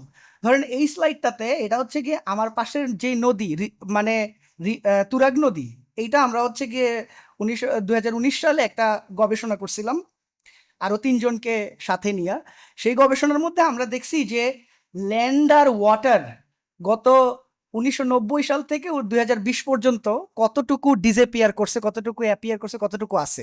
তো এই প্রত্যেক 10 বছরে এইখানের মধ্যে দেখাইছে যে কতটুকু ল্যান্ড আর কতটুকু ওয়াটার। দেখেন এই যে 2019 সালে যেটা হয়েছে যে অলমোস্ট রিভারের এই যে নীল যেই লাইনটা দেখা যাইতেছে এইটা প্রায় কোনো একটুও নাই। আর 1979 সালে এটা অলমোস্ট পুরোটা জুড়েই আরো থিক ছিল একটা সময়ে। এবং এটা এখন চিন্তা করি 1971-এ কেমন ছিল, 47-এ কেমন ছিল, তার আগে কেমন ছিল। মানে হচ্ছে তুরাগ রিভারের গভীরতা এবং ব্যাস কতখানি বড় ছিল। তো এই ইনফরমেশনগুলো হচ্ছে গিয়ে এই যে কালেক্ট করে কালেকটিভ মেমোরিতে ইনফরমেশনগুলো গেঁথে দেওয়া এবং তার সাথে সাথে হচ্ছে গিয়ে এগুলাকে আমাদের অ্যাক্টিভিজমের মধ্যে আনা, এগুলোও একটা ইম্পর্টেন্ট অ্যাসপেক্ট আমার কাছে মনে হয় যে ভিজুয়াল আর্টিস্টদের জন্য। ঠিক একইভাবে এইখানে হচ্ছে আপনার তুরাগ রিভারের মধ্যে কোন কোন রাসায়নিক পদার্থ হচ্ছে গত 15-20 বছরে ফেলা হয়েছে এবং সেগুলোর পরিমাণ কিরকম। তো জেগে জেগে রেড, এটা হচ্ছে সব থেকে বেশি পরিমাণে আছে হচ্ছে মানে টার্বিডিটি হোক, সেটা নাইট্রেট হোক, লেড হোক, এরকম বিভিন্ন রাসায়নিক এলিমেন্ট কি পরিমাণে ওইখানে আছে। তো এই এই জিনিসগুলো হচ্ছে আমি একটা সময়ে আহ, বিভিন্ন এক্সিবিশনের মধ্যে বড় আকারে হাজির করছি, কারণ রিসার্চ পেপার পরে 4 জন, যে রিসার্চ সুপারভাইজার সে, যে রিসার্চ করে সে, আর যারা যারা ওই বিষয়ে পরবর্তীতে গবেষণা করবে কিন্তু ওই বিষয়ে প্রপোজাল লিখতে গিয়ে তার সুপারভাইজার বলছে যে তোমরা যদি এটা না পড়ো তাহলে হবে না। তো এই 4 জন মিলে রিসার্চ পেপার পড়লে তো ওই ইনফরমেশন বেসিক্যালি শেষ পর্যন্ত জনপরিসরে আসতেছে না। তো সেইটা কিভাবে আমরা হচ্ছে গিয়ে এক্সিবিশন মেকিং এর মধ্যে দিয়ে এই ইনফরমেশনকে স্পেসে আনা সম্ভব হয়, সেইটার একটা কারণ। এবং ওই যে আমি হাইড্রো ট্রমা বলতেছি, এই ট্রমাটা আসলে কোত্থেকে আসছে? শুধুমাত্র মানে শুধুমাত্র কিছু কলোনি কন্ট্রোল করছে, রিভার ইন্টারভেনশন করছে আর্কিটেকচার দিয়ে, শুধু সেইটুকুই না, বরং এখানে অনেক বড় ধরনের কালচারাল এক্সপ্লয়টেশনও ঘটছে। যখন এইসব রিসোর্স কেড়ে নেওয়া হয়েছে তার মধ্য দিয়ে সে হচ্ছে গিয়ে সেই লোকাল যেই নদী কেন্দ্রিক যেই সভ্যতা কিংবা তার মধ্যে যে ধরনের সাংস্কৃতিক ব্যাপার স্যাপার ছিল সেগুলো হচ্ছে গিয়ে চেঞ্জ হয়ে গেছে। যেমন ডক্টর সুশান্ত ভট্টাচার্য, সে হচ্ছে গিয়ে অনেক লম্বা সময় ধরে তিস্তা পাড়ের জীবন জীবিকা নিয়ে হচ্ছে গবেষণা করছে। উনি বলতেছে যে এখানকার যে ফ্লুভিয়াল ডিসরাপশনের কারণে এখানে ডেফিনেটলি আমি বলছি অলরেডি যে আরবান সেন্টার্ড লিভলিহুড তৈরি হয়েছে এবং সব পিপল হচ্ছে ঢাকায় চলে আসছে। তার সাথে সাথে বৈরালি মাছ, বৈরালি ফিশ ধ্বংস হয়ে গেছে। এরকম লোকাল অসংখ্য লোকাল ফিশের এবং বিভিন্ন ইনস্ট্রুমেন্ট, ব্যাম্বুর ব্যবহার তিস্তা অঞ্চলে কমপ্লিটলি গন। তারপর ভাওয়াইয়া সং, যেটা জাহিদ অলরেডি বলছে যে ওইখানকার যে ভাওয়াইয়া গীত, সেগুলো আস্তে আস্তে হারানো শুরু হয়েছে। ওইখানকার একটা খুবই ইম্পর্টেন্ট সঙ্গীতকার কসিমউদ্দিন, তার কসিমউদ্দিনের পালাগান, এটা খুবই বিখ্যাত পালাগান ওর, এবং সেই পালাগানও হচ্ছে গিয়ে নো লঙ্গার আর দেয়ার। এরকম হচ্ছে গিয়ে প্রায় 45 ধরনের পালাগান এখন আগে ছিল, যেটা এখন আর নাই। এরকম একইভাবে হচ্ছে বাথান কালচার। বাথান কালচার হচ্ছে গরু চড়বে নদীর রিভার বেডের মধ্যে, সেই কালচারও নাই। বাফেলো মহিষ চড়বে, সেটাও হচ্ছে গিয়ে মহিষকে দিয়ে রিভারের মধ্যে, রিভারের পাশে জমিতে চাষাবাদ দেওয়া হবে, সেই মহিষের পালন করার যেই প্রবণতা সেটাও অলমোস্ট ডিসঅ্যাপিয়ার্ড। তার সাথে সাথে হচ্ছে কি বিভিন্ন ধরনের পূজা, লোকাল যে ধরনের পূজা আছে, পূজাগুলোর নাম খুব ইন্টারেস্টিং, এর জন্য আমি ইনক্লুড করছি। সেটা হচ্ছে তিস্তা বুড়ি পূজা, যারা ওই অঞ্চলের তারা খুব ক্লিয়ারলি এগুলো বুঝতে পারবে। মাচেন বুড়ি পূজা, এই ধরনের পূজাগণ এখন আর হচ্ছে নদী কেন্দ্রিক যে ধরনের রিচুয়ালস গুলা ছিল সেই রিচুয়ালস গুলাও নাই হয়ে গেছে। ডেফিনেটলি নৌকা বাইচ আমরা আগের মতো দেখি না। বুড়িগঙ্গায় আগে হচ্ছে প্রচুর নৌকা বাইচ হতো, বুড়িগঙ্গায় এখন কালো পানির গন্ধে ওইখানে আমি নিজেই যাইতে পারি না, নৌকা বাইচ হবে তো দূরের কথা।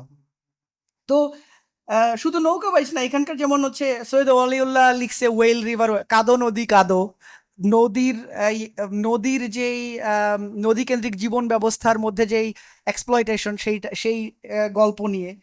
তারপরে একটু আগে বললাম যে মোহাম্মদ রফিক কালাপানি লিখছে, ওইখানে ওই অঞ্চলের নদীর নদী কেন্দ্রিক জীবনযাপন থেকে আমাদের দূরে সরে যাওয়ার যে প্রবণতা, তাকে লক্ষ্য করে তার ওই কবিতা। তো এই ধরনের চর্চাগুলোও কিন্তু আস্তে আস্তে নদী চলে যাওয়ার সাথে সাথে নদীকে ব্যবহার করা, নদী কেন্দ্রিক যেই সিস্টেম সেইটাকে ব্যবহার করার থেকে আমরা যত দূরে সরতেছি, নদী কেন্দ্রিক যেই ধরনের কালচার ছিল সেগুলোও আস্তে আস্তে ডিসঅ্যাপিয়ার করতেছে।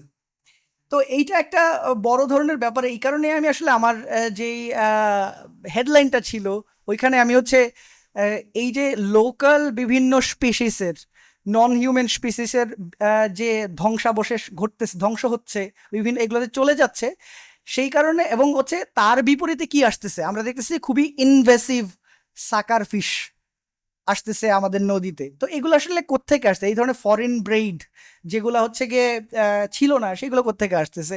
তো এগুলো একটা বড় ব্যাপার। সো এইরকম পলিউশন কেন্দ্রিক বেশ কিছু কাজ আমার বিভিন্ন সময় হয়েছে। যেমন রিসেন্টলি আমি হচ্ছে একটা কাজ করছি, যেটা হচ্ছে বেসিকলি রিভার, এই বুড়িগঙ্গায় আমি কাপড় ডাই করছিলাম।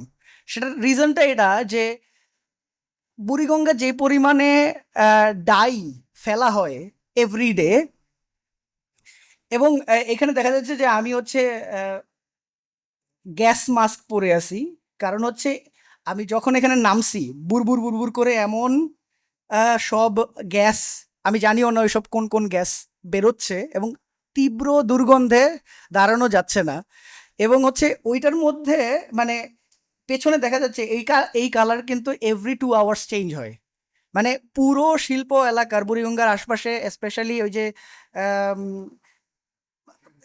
কেরানীগঞ্জের অন্য দিকটা, কিংবা তুরাগ নদীতেও, আমি আমি তুরাগ নদীতেও যখন এই গবেষণাটা করছি তখনও সিমিলার অবস্থা ছিল। এখন ওরা হচ্ছে ইটিপি লাগাইছে নানা জায়গায়, যাতে করে একটা ফিল্ট্রেশনের মধ্য দিয়ে শুধুমাত্র টক্সিক কেমিক্যালটা আসে, কালার যাতে না আসে, যাতে মানুষ বুঝতে না পারে যে এখানে হচ্ছে ময়লা পড়তেছে।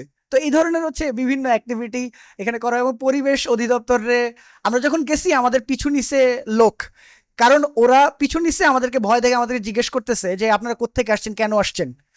এবং থ্রেট, ডাইরেক্ট থ্রেট, যে আহ, আপনারা যে এখানে পানি নিয়ে যাচ্ছেন টেস্ট করার জন্য, এরকম অনেক হয়েছে, আমরা দেখছি অনেক।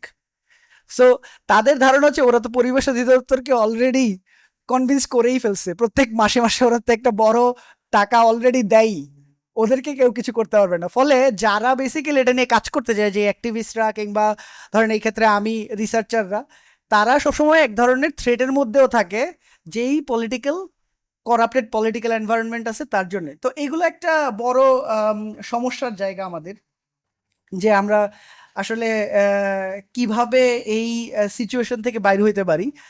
এইসব কোয়েশ্চেন আমার কাছে মনে হয় যে আর্টিস্টদের আরেকটু ডিপলি এঙ্গেজ হওয়ার দরকার আছে, যেহেতু ভিজুয়ালিও কিন্তু আমরা আমাদের ল্যান্ডস্কেপকে ধ্বংস ধ্বংস করতেছি। শুধুমাত্র যে হচ্ছে মেটেরিয়ালি, এলিমেন্টারি ভাবে আমরা ধ্বংস করতেছি এরকম না, ভিজুয়ালিও আগের মতো আপনি দেখতেই পান না। ঢাকা শহর আগে যেরকম ক্লিন ছিল এনভায়রনমেন্ট, এয়ার ক্লিন ছিল, ফলে এখন এয়ারের কোয়ালিটি যেই খারাপ, এবং ধোঁয়া, মানে আপনি সব কিছু দেখতে পান একটা হেজি স্তরের ভেতর দিয়ে। তো এই জিনিসগুলো কিন্তু যখন আমরা ফটোগ্রাফি করতেছি, যখন আমরা আর্ট করতেছি, যখন আমরা পেন্টিং করতেছি, আপনি কতটুকু হচ্ছে এই সূক্ষ্ম লেভেলে ভাবতেছেন যে এইটা কালারকে কিভাবে চেঞ্জ করতেছে, হ্যাঁ, এই এয়ারকে, কিংবা পানির যে দূষণ আসছে, যে গন্ধ আসতেছে, কার পেন্টিং দেখলে মনে হয় যে তার পেন্টিং থেকে হচ্ছে বুড়িগঙ্গার পানির দুর্গন্ধ আসতেছে, সেগুলো হচ্ছে বোঝা যাচ্ছে কিনা। তো এইসব মানে নন মেটেরিয়াল ফিলিংগুলা হচ্ছে কাজের মধ্যে আসা আমার কাছে মনে হয় যে ইম্পর্টেন্ট, শুধুমাত্র ওই রিপ্রেজেন্টেশনাল সারফেসটাকে রেখে। তো এই দিক থেকে হচ্ছে আমি নানা সময়ে বিভিন্ন ডিটি, কিংবা এখানকার যেই বিভিন্ন লোককথা আছে, সেগুলা থেকে ক্যারেক্টারাইজেশন করে সেগুলাকে কিভাবে আবার বিভিন্ন ফর্মে কনসেপচুয়ালি ট্রান্সফর্ম করা যায়, সেগুলোর একটা একভাবে আমি চিন্তা করছি। আমি একাই যে করছি এরকম না, কিন্তু আমি আমার মতো করে হচ্ছে গিয়ে বিভিন্ন সময়ে দেখানোর চেষ্টা করছি। এখানে সাকার ফিশ, মানে যখন আমি তোর আগে গেছি রিসেন্টলি, যা 7 দিন আগে, কিংবা বুড়িগঙ্গায় গেছি, অন্য কোনো মাছ নাই, বেসিকলি সব মাছ সাকার ফিশ খেয়ে ফেলছে।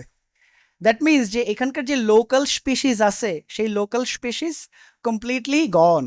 এবং মাছ ধরা কেন্দ্রিক যেই জীবনযাপন ছিল, সেটাও খুব অল্প দিনের মধ্যেই কমপ্লিটলি এরাডিকেটেড হয়ে যাবে। তো এই জিনিসগুলো হচ্ছে আমাদের জন্য আসলে দুঃখজনকও একটা দিক থেকে। আবার এই ট্রমাটাকেই আমি বলতেছি। এই যে কলোনি থেকে শুরু করে আমাদের এখনকার পলিটিক্যাল সিস্টেম, ব্যুরোক্রেটিক সিস্টেম, এটা যে আমার এখানকার local culture, local species, local মানে বায়োলজি, লোকাল সিনটাকে কোনোভাবেই হচ্ছে সাপোর্ট করতেছে না, বরং তারা হচ্ছে যে কলোনিয়ালিস্ট টেন্ডেন্সিজ আছে সেইটারই একটা লেগেসির ভেতর দিয়ে এখনো পর্যন্ত আমাদেরকে কন্ট্রোল করে যাচ্ছে। এই জায়গাটাকে হচ্ছে দেখানো এবং বলা শুধুমাত্র এইখানেই না, বরং গ্লোবালি আমি কিভাবে এক্সপ্লয়েটেড হইছি সেটা। ধরেন আমি অনেক লম্বা সময় ধরে লন্ডনে কাজ করছি, আমি লন্ডনে গিয়ে পারফর্ম করছি ইন্ডিগো নিয়ে, নীল বিদ্রোহ নিয়ে পারফর্ম করছি লন্ডনে। তো এই জিনিসগুলো হচ্ছে কি ওদেরকেও অ্যাকনলেজ করার মধ্য দিয়ে, এবং হলো গিয়ে হিস্টোরিক্যালি আমরা হিস্টোরিকে কিভাবে আবার রিথিঙ্ক এনে রিইমাজিন করতেছি সেই জায়গাগুলোতে হচ্ছে গিয়ে দেখানো আমার কাছে মনে হয় একটা আর্টিস্টদের খুবই ফ্রি একটা জায়গা।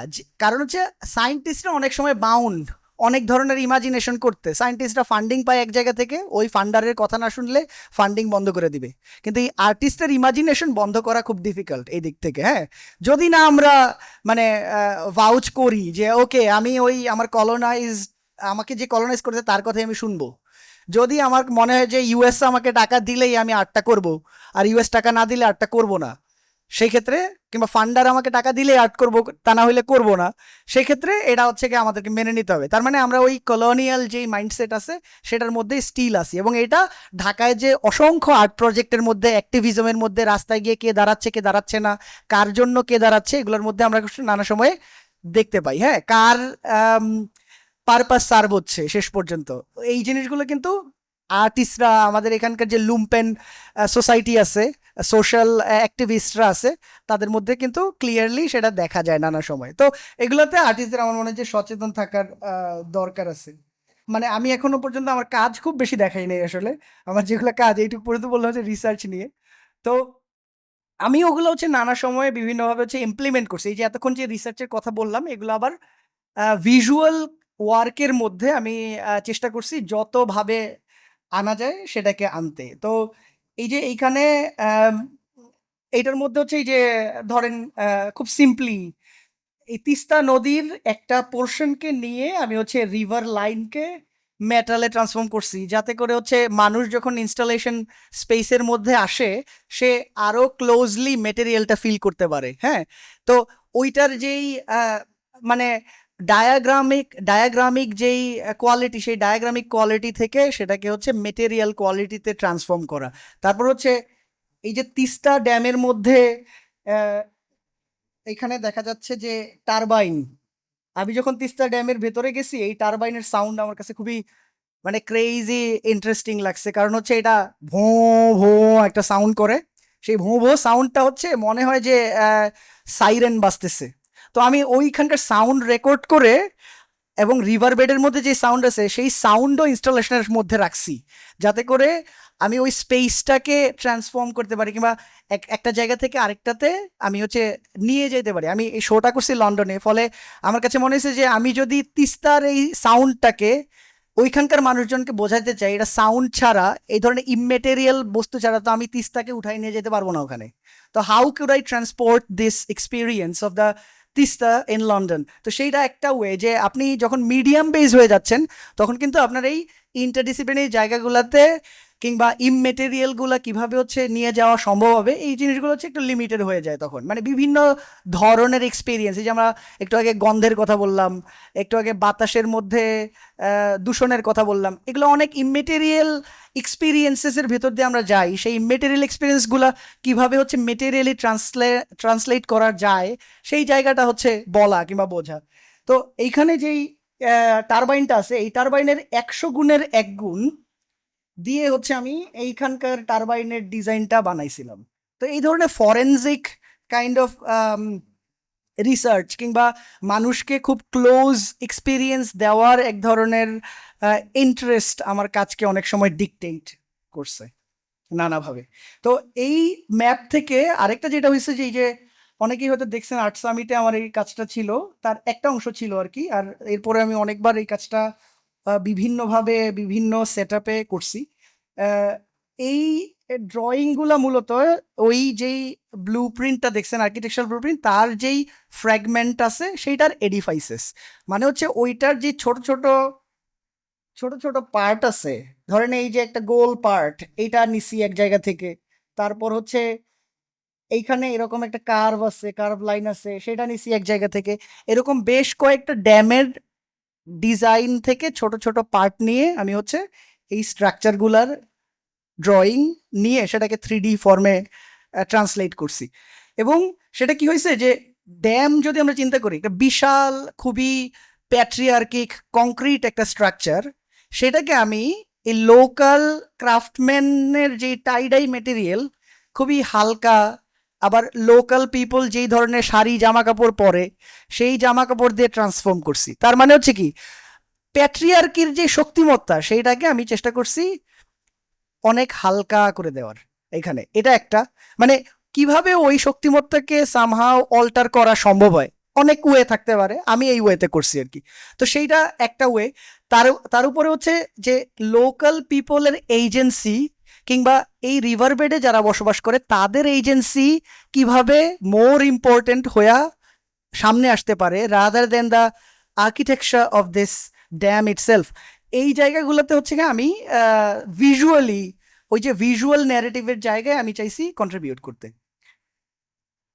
এইটা ছিল হচ্ছে লন্ডনে। তখন আমি হচ্ছে এই যে টেমস নদী থেকে শেল কালেক্ট করছিলাম। এই যে এইখানকার এটার মধ্যে ওই সাউন্ড আছে যেটা বলছিলাম যে তিস্তা নদীর ড্যামের সাউন্ড, সেই ড্যামের সাউন্ড দিয়ে একটা সাউন্ড কম্পোজিশন করছিলাম, সেই সাউন্ড বক্সগুলো এটার ভেতরে।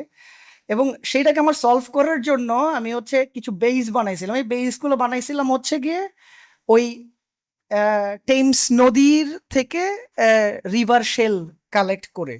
তার কারণটা ছিল এটাই যে আসলে আমি ওইখানকার যেই জিওগ্রাফিক্যাল ক্যাটাস্ট্রফিক রেস্টোরেশন আছে সেইটাকে কিভাবে আমি হচ্ছে এইখানকার যেই জিওগ্রাফিক ক্যাটাস্ট্রফিক সিচুয়েশন আছে সেটার সাথে মার্চ করব। তো এইটা আমি যেহেতু গ্লোবালি কাজ করি, রিভার বেসড যেই ধরনের সিভিলাইজেশন আছে সব জায়গার মধ্যে এই ধরনের river straightening, river restoration project, একটু আরেকটু উন্নত দেশ যেগুলো আছে ধরেন নেদারল্যান্ডস, ওইসব জায়গার মধ্যে আপনার পুরো বনকে নতুন করে কাইটা নতুন করে বনায়ন করার চেষ্টা করে ওরা, একদম লাইন লাইন ধরা গাছ গাছ, মানে হচ্ছে গিয়ে গার্ডেনিং এর মতো করে বন বানায় আর কি। সো এই জিনিসগুলোকে আসলে ক্রিটিক করার জায়গা, কিভাবে হিউম্যান বিং ন্যাচারাল যে অর্ডার আছে ন্যাচারাল অর্ডারকে ভেঙে তারা হচ্ছে ম্যানমেড অর্ডারের মধ্যে দিয়ে নিয়ে যায়, কিংবা কিছু কিছু রিভারের মধ্যে পানির নিচে কংক্রিট, যাতে করে এমন স্লোপে কংক্রিট বাঁধা, সাথে হাইড্রো ড্যাম, যাতে করে একটা পার্টিকুলার স্পিডে পানি আসে এবং একটা পার্টিকুলার অ্যামাউন্ট অফ এনার্জি ওই হাইড্রো ড্যামের মধ্যে তৈরি হয়। তো এই ধরনের অনেক মানে হিউম্যান ইন্টারভেনশন এবং রেস্টোরেশনের জায়গা, যেটাকে রেস্টোরেশন ওরা বলে রেস্টোরেশন, কিন্তু এটা আসলে রেস্টোরেশন না, বরং এটা রি ডিস্ট্রাকশন এটা। তো এই ধরনের অনেক অ্যাক্টিভিটি হচ্ছে গিয়ে রিভারের মধ্যে সাধারণত চলতে থাকে। তারপর হচ্ছে কিছু কিছু আর্কাইভাল ডকুমেন্ট বা ড্রয়িং, যেগুলো বেসিক্যালি সেন্সিটিভ ইনফরমেশন কালেক্ট করে মানুষকে এই বড় বড় স্ট্রাকচারের মাঝখানে আরেকটু ক্লোজলি এঙ্গেজ হওয়ার সুযোগ করে দিতে পারে। এই ধরনের কিছু জায়গা হচ্ছে গিয়ে আমার কাজের মধ্যে বারবারই আসে, মানে মাইক্রো আর ম্যাক্রো ন্যারেটিভ, ছোট আর অনেক বড়, এগুলার মধ্য দিয়ে রিলেশনশিপ তৈরি করার একটা প্রবণতা কাজের মধ্যে থাকে। যেমন এই ওয়াটার কালার যে ড্রয়িংটা, এই ড্রয়িংটার মধ্যে হচ্ছে বিভিন্ন প্ল্যানেট একই মানে প্যারালেলে আসছে। এবং আমরা জানি যে যখন সান, মুন এবং আর্থ একই প্যারালেলে আসে তখন কি হয়, ওয়াটার বৃদ্ধি পায়, টাইড হয়, হাই টাইড হয়। তো এই যে একটু ইনফরমেশনের বিয়ন্ডে একটা ওয়াটারের সাথে রিলেশনশিপ, প্ল্যানেটের সাথে ওয়াটারের যে সম্পর্ক, এগুলো কিভাবে আবার হচ্ছে আমার পুরো ন্যারেটিভটাকে ইনফর্ম করতে পারে, এই জিনিসগুলো হচ্ছে কাজের মধ্যে সামটাইমস আমি চেষ্টা করি দেখাইতে। যেমন এইটা হচ্ছে গিয়ে আমার মায়ের ডায়েরির পাতা, সেই ডায়েরির পাতার মধ্যে লেখা একটা কবিতা, যেই কবিতাটা আমি হচ্ছে টেমস নদীতে পা রেখে, ওইখানে ক্রিক আছে, ক্রিক সাইড, ক্রিক হচ্ছে মানে কাদামাটির জায়গা, অল্প পানি যে যে জায়গা আছে সেই জায়গাগুলো, ওখানে পা রাখার পর আমি হচ্ছে ইনস্ট্যান্ট একটা পোয়েম ইনস্ট্যান্ট কিছু লিখছি আর কি, এটা পোয়েম বলা যাবে কিনা জানি না, কিন্তু ওই ইনস্ট্যান্ট রাইটিংটা ওই মোমেন্টে how my body was gaining the informations from the river, এইটাকে আমি হচ্ছে চাইছি যে হচ্ছে সাথে সাথে লিখে রাখতে। এবং এই সেম অ্যাক্টিভিটি যেই সালটাতে এবং যেই সময়ে এইখানকার তিস্তা নদীতে ড্যাম 5 উদ্বোধন হয়েছে, সেই তারিখের একটা ডায়েরির পাতা আমার মায়ের, সেটার মধ্যে আমি হচ্ছে ওই কবিতাটা লিখছি। তো এইটার রিজনটা হচ্ছে যে এই যেই অ্যামালগেমেশন, বিভিন্ন টেম্পোরাল মানে স্পেসগুলো, টাইমের বিভিন্ন টাইম এবং স্পেস, সেগুলোকে কোলাইড করে এক জায়গার মধ্যে এনে সামহাও হচ্ছে কি একই ধরনের স্টোরি বলার চেষ্টা করা। তো এই জিনিসগুলো হচ্ছে আমার কাছে এই স্পেকুলেটিভ আর্কাইভিং যেটাকে আমি বলি, এটার একটা ইম্পর্ট্যান্ট অ্যাসপেক্ট।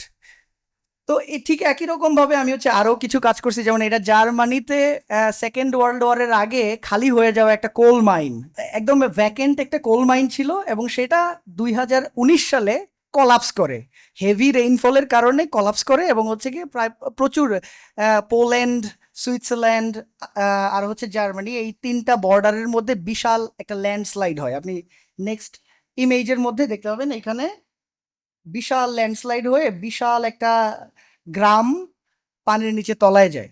তো এই ঘটনাটা আমার কাছে মনে হয়েছে যে আমরা বিভিন্ন সময়ে ল্যান্ড কিংবা ওয়াটারের ভিতরে যা যা করি সেগুলো ইমিডিয়েট হয়তো, কিংবা এনভায়রনমেন্টের সাথে আমরা যে ধরনের অ্যাক্টিভিটি করি সেগুলোর ইমিডিয়েট হয়তো ইম্প্যাক্ট নাই, কিন্তু এই যে 60-70 ইয়ার্স পরে বিশাল একটা ল্যান্ডস্লাইড হইলো, ওইখানে 37 জন লোক মারা গেল, বিশাল একটা জনগোষ্ঠীর জনপদ হারায় গেল, এবং ওইটা বেসিক্যালি যখন ওরা পাম্প করে কোল উঠাইছে ওখান থেকে, এটার ভিতরে যে পাম্প এবং হাওয়া দিচ্ছে কিছু কিছু জায়গায় ডেড স্পেস তৈরি হয়েছে। ওই dead space basically it was waiting to B collapsed at some point, এটা যে কোনো সময় হইতো, কিন্তু এইটা ওয়েট করতেছিল এবং কিছু লোক এখানে বসবাস শুরু করে দিছে, এবং সেটা থেকে হচ্ছে সাবধান হয় নাই লোকজন। তার মানে কি আমরা এই ধরনের বিভিন্ন ধরনের ফাঁদ টেকটনিক প্লেটের বিভিন্ন স্তরে স্তরে স্তরে স্তরে কিন্তু রেখে দিছি, যে কোনো সময় কলাপস ঘটতে পারে। এটা আমাদের এইখানেও নানা স্কোপ এটার আছে, বিভিন্ন জায়গার মধ্যে ঠিকঠাক মতো কাজ হয় নাই, কালভার্ট তৈরি করে উপর দিয়ে একটা পাতলা স্তর দিয়ে রেখে চলে গেছে। ওই যে কয়েকদিন আগে হচ্ছে গিয়ে ড্রাইভার যে চালাবে ভালো করে সে চালাইতে পারেন, পদ্মা নদীতে পড়লো। তো এই ধরনের অনেক লোকজনকেই আমরা হচ্ছে ভেতরে ভেতরে রেখে দিছি, অনেক এলিমেন্ট আমরা রেখে দিছি ল্যান্ডস্কেপের মধ্যে, যেগুলো আসলে ওয়েটিং টু বি কলাপসড। তো এই জায়গাগুলো হচ্ছে বেসিক্যালি সিগনিফাই করার একটা ওয়ে ছিল যে আমি হচ্ছে ওই কোল মাইনের যেই কোল প্রপার্টি সেইটা থেকে এক্সট্রাক্টেড কিছু, সেটা আর নাই, সেখানে কোল আর নাই বেসিক্যালি, কিন্তু কোলের যেই এক্সট্রাকশন আছে ওই এক্সট্রাকশন থেকে একটা এক্সট্রা আপনার ওয়্যাক্স ওরা এখনো তৈরি করে। ওই নর্থ রাইন ওয়েস্টফেলিয়াতেই একটা কোম্পানি আছে, তারা স্টিল হচ্ছে ওখান থেকে মাটি কালেক্ট করে করে করে করে ওখান থেকে হচ্ছে কিছু, মানে জাস্ট সব সম্পদ তো শেষ হয়ে গেছে, এখন তো ওরা সারা পৃথিবীর অন্যান্য জায়গা থেকে এক্সট্রাকশন করা শুরু করছে, কোল আমদানি করা শুরু করছে ল্যাটিন আমেরিকা থেকে, পোল্যান্ড থেকে, এরকম জায়গা থেকে। কিন্তু এই জায়গায় এখন হচ্ছে ওয়্যাক্স বানায়, তো ওই ওয়্যাক্স আমি হচ্ছে নিয়ে আসছিলাম ওখান থেকে, ওই ওয়্যাক্স দিয়ে হচ্ছে আমি এরকম খুবই হলো কিছু কাস্টেড জিনিসপত্র বানাইছিলাম। তো ওরা এখন কোল আনে হচ্ছে পোল্যান্ড থেকে বেসিক্যালি, তো পোল্যান্ড থেকে আমি প্রায় 40, এখানে হবে হচ্ছে গিয়ে 40 টন স্টোন কোল, যেই অরিজিনাল কোলটা ওরা এখান থেকে বানাইতো সেটার অল্টারনেটিভ হিসেবে ওরা এখন ব্যবহার করে পোল্যান্ড থেকে এনে, সেই পোল্যান্ড থেকে আমি 40 টন কোল আনাইছিলাম এবং সেটার উপরে ইনস্টল করছি কাজটা। তার মানে কি এখানে হচ্ছে যে এই যে মেটেরিয়াল উইটনেসেস, যে কোনো একটা ইভেন্টের ঘটনার মেটেরিয়াল প্রপার্টিজ এবং সেইটার কি ধরনের স্ট্রেস রেখে গেছে, এবং সেইটা দিয়ে আবার স্টোরিকে রিইমাজিন করা, ওই ক্যাটাস্ট্রফিটাকে হচ্ছে রিন্যারেট করার মধ্য দিয়ে একটা ভিজুয়াল প্রপোজিশন দাঁড় করানো, এই জায়গাগুলো হচ্ছে আমি আমার কাজের মধ্যে দেখানোর চেষ্টা করি। এইখানে অ্যাগেইন সেই আমি অনেকগুলো এরকম প্ল্যানেটারি ড্রয়িং করছিলাম, যেগুলোতে বেসিক্যালি ওয়াটারকে কেন্দ্র করেই এই ধরনের আমার বিশাল সিরিজ আছে। ড্রয়িং এর, যেখানে বিভিন্ন প্ল্যানেট একটা পর্যায়ে আসে এবং তারা নিজেদের মধ্যে এক ধরনের ডায়ালগ তৈরি করে, এবং আমি ইজোটেরিকলি এক ধরনের স্টোরি কল্পনা করি এটার সাথে। তো এর সাথে একটা জায়গায় আছে, যেমন এই যে এইখানে এইখানে আছে একটা টার্কিশ ওয়াইল্ড ফায়ার হয়েছিল, আপনারা জানেন, পুরো বন পুড়ে যাচ্ছিল, সমুদ্রের ওপার থেকে দেখা যাচ্ছিল, পত্রিকার মধ্যে হচ্ছে আসছে বিশাল নিউজ। এই ধরনের ক্যাটাস্ট্রফি গুলাকেও বেসিক্যালি একটা পার্সনিফাইড রাস্তায় দেখানোর চেষ্টা, নিজের ভিজুয়াল ল্যাঙ্গুয়েজের মধ্যে দিয়ে দেখানোর চেষ্টা। তারপরে এই যে আহ, এই ধরনের ইন্ডাস্ট্রিয়াল এক্সট্রাকশনের বিপরীতে human human everyday resource usage কিভাবে করা যায়, মানে ইন্ডিভিজুয়াল রিসোর্স ইউসেজ যেগুলো হচ্ছে বড় পরিসরে কোনো ধরনের ইম্প্যাক্ট ফেলে না। যেমন ইন্ডিভিজুয়াল ফিশিং, বড়শি দিয়ে যদি একটা মাছ ধরে নদী থেকে, নদীর ক্ষতি হয়? হয় না। কিন্তু সেটা যদি ইন্ডাস্ট্রিয়াল ফিশিং হয়, বিশাল বিশাল কারেন্ট জাল দিয়ে আপনি সমস্ত ইলিশ সিজনের আগেই ধরে ফেললেন, তখন কি হবে? একটা ব্যবসায়ীর কাছে আপনার সমস্ত খাবারের রিসোর্স কুক্ষিগত হয়ে গেল।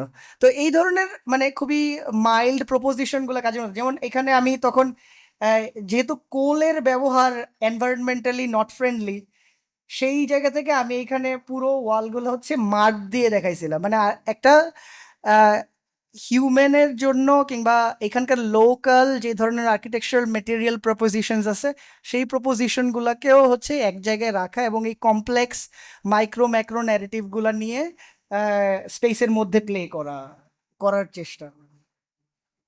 তারপর বলছিলাম এই যে অলরেডি ইন্ডিগো নিয়ে আসলে কাজ আমি প্রচুর করছি, সেই 2018 সাল থেকে আসলে ইন্ডিগো নীল বিদ্রোহ নিয়ে কাজ করার চেষ্টা করছি, এবং সেখানে আমি শুধুমাত্র নীলের ব্যবহারই না, বরং সেটার ডকুমেন্টারি আসপেক্ট গুলা কি কি বিভিন্ন সময়ে, যেমন এখন ইন্ডিগোর বিভিন্ন স্পিসিস সারা ওয়ার্ল্ড ওয়াইড বিভিন্ন জায়গায় আছে, এবং বিভিন্ন জায়গায় আমাদের যে ইন্ডিগো ফেরা টিংটোরিয়া, যেটা থেকে ইন্ডিগোটা তৈরি হয়, আমরা এই যে জিন্স কিংবা এই ধরনের ব্লু কালার তৈরি করার জন্য ইন্ডাস্ট্রিতে যে ইন্ডিগোটা ব্যবহার করি, এই ইন্ডিগোর যতগুলো স্পিসিস বিভিন্ন জায়গায় আছে, সেইখানকার সাইন্টিফিক ইয়েতে, মানে সাইন্টিফিক ইমেজারি গুলাতে আর একটু ডিটেল যদি পাওয়া যায় কোথাও, আহ, আহ, দেখা গেছে যে ওগুলো বিভিন্ন হারবারিয়ামে কিংবা মিউজিয়ামে ওগুলাকে আর্কাইভ করে রাখা হয়েছে, প্ল্যান্ট গুলাকে।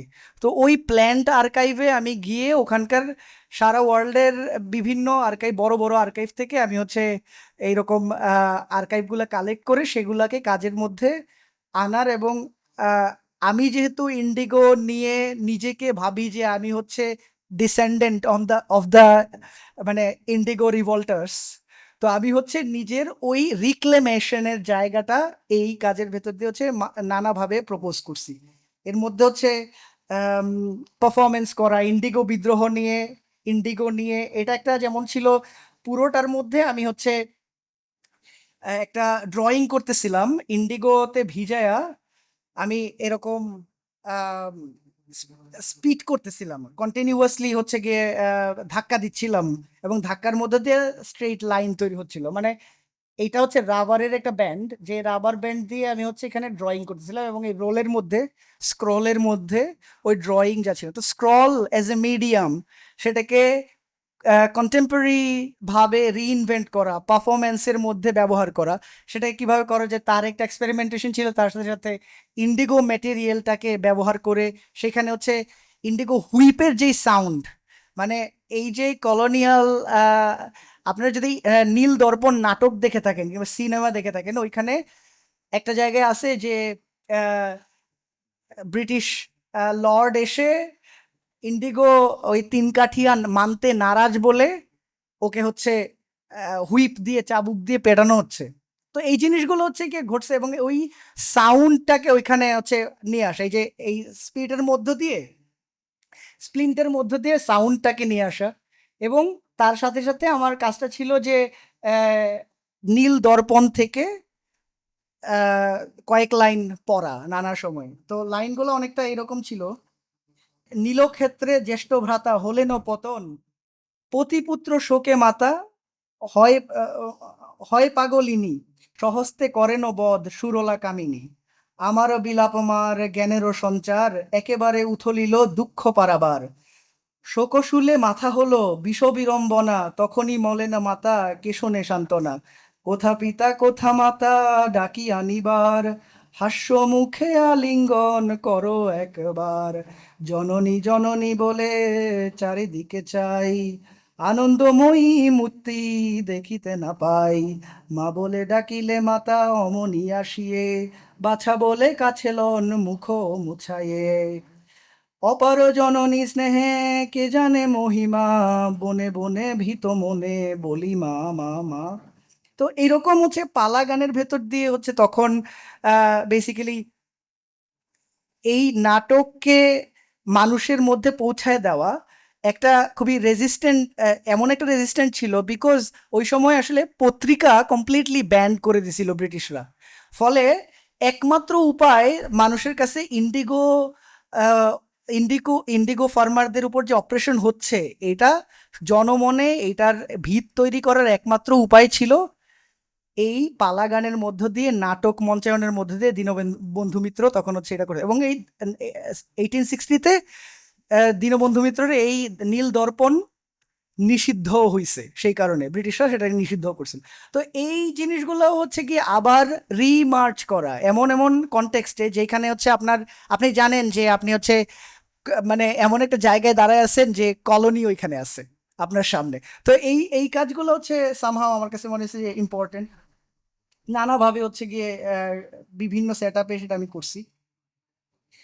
এবং ওই যে বললাম যে এইখানকার যেই এই যে এক্সট্রাকটিভ মডেল আছে, এবং রিসোর্স এক্সট্রাকশন হইছে নানাভাবে, ওয়াটারের প্রাইভেটাইজেশন আছে হইছে, এবং এইটা পুরোটাই আসলে শেষ পর্যন্ত কি করছে যে ক্লাইমেট ক্যাটাস্ট্রফির দিকে ধাবিত করছে আমাদেরকে। এবং এরই একটা মানে এর এগেইনস্টে কোন ধরনের নলেজ, কোন ধরনের হচ্ছে গিয়ে আইডিওলজিস আমরা হচ্ছে গ্রহণ করব, আম, এই জিনিসগুলো হচ্ছে হয়তোবা ভাবার দরকার আছে। তারপর হচ্ছে মানে এখানে আরো কিছু লিগ্যাল রেজিম যেমন আছে এখন হচ্ছে নতুন রাইটস অফ নেচার, বা রাইটস অফ নেচার বলতে হচ্ছে কি আমরা নানা জায়গায় দেখতেছি যে নদীকে হিউম্যান এন্টিটি কিংবা হিউম্যান বিং এর যেই আইডেন্টিটি পরিচয় আছে সেই রকম নদীরও আইডেন্টিটি পরিচয় দিয়ে লিগ্যাল অথরিটি তৈরি করার চেষ্টা করা হচ্ছে। কিন্তু আমার কাছে মনে হয় যে এই ধরনের যে কলোনিয়াল এডুকেশনের যে সিস্টেম এবং লিগ্যাল যে অব্লিগেশনস, এগুলা কিন্তু সিমিলারলি একটা সময় আসবে যে ওয়েস্টার্ন যে আইডিয়া আছে, এই ওয়েস্টার্ন কিংবা কলোনিয়াল আইডিয়াস আছে, এবং আমার এখানে কি করতে হচ্ছে যে নদীকে কোর্টে নিয়ে যাইতে হচ্ছে, এবং ওই কোর্টের মধ্যে নদীর পক্ষে কারা বলবে সেটাও তো হিউম্যান বিং। তো ঠিক একই রকম ঘটনা ঘটছে ইকুয়েডরে। ইকুয়েডরে হচ্ছে নদীকে বলছে যে ওকে, নদীর ভেতর দিয়ে শেল কোম্পানি, অয়েল কোম্পানি বিশাল বড়, ওরা হচ্ছে নদীর পাশ দিয়ে হচ্ছে নদীর ভেতর দিয়ে রাস্তা নিবে। ওরা প্রথমে ওইখানকার লোকাল জনগণ প্রোটেস্ট করছে, এবং লিগেল পার্সনহুড দেওয়ার ফলে আমাদের বাংলাদেশের সব নদী এখন লিগেল পার্সনহুডের আন্ডারে আছে। মানে হচ্ছে নদীর জন্য নদীর পক্ষ হয়ে আইনি লড়াই করা যাবে এরকম ধরনের প্রপোজিশন। কিন্তু এটার বড় প্রবলেমটা হচ্ছে যে ওই ডিবেটের মধ্যে, ওই লিগ্যাল আদালতের মধ্যে গিয়ে নদীর পক্ষে যারা দাঁড়াবে তারা যে শেলের পক্ষে কথা বলবে না তার সিওরিটি কি? মানে হচ্ছে মানুষ যে করাপ্টেড হবে না তার সিওরিটি কি? তার মানে কি আমরা সেই একই ধরনের প্রবলেমেটিক একটা কনন্ড্রামের মধ্যে পড়তে যাচ্ছি। তো এই ধরনের প্রবণতাগুলো, এই ধরনের প্রস্তাবনাগুলার আমি একটা আমার রিসার্চের মধ্যে ভালো ধরনের ক্রিটিক করছি।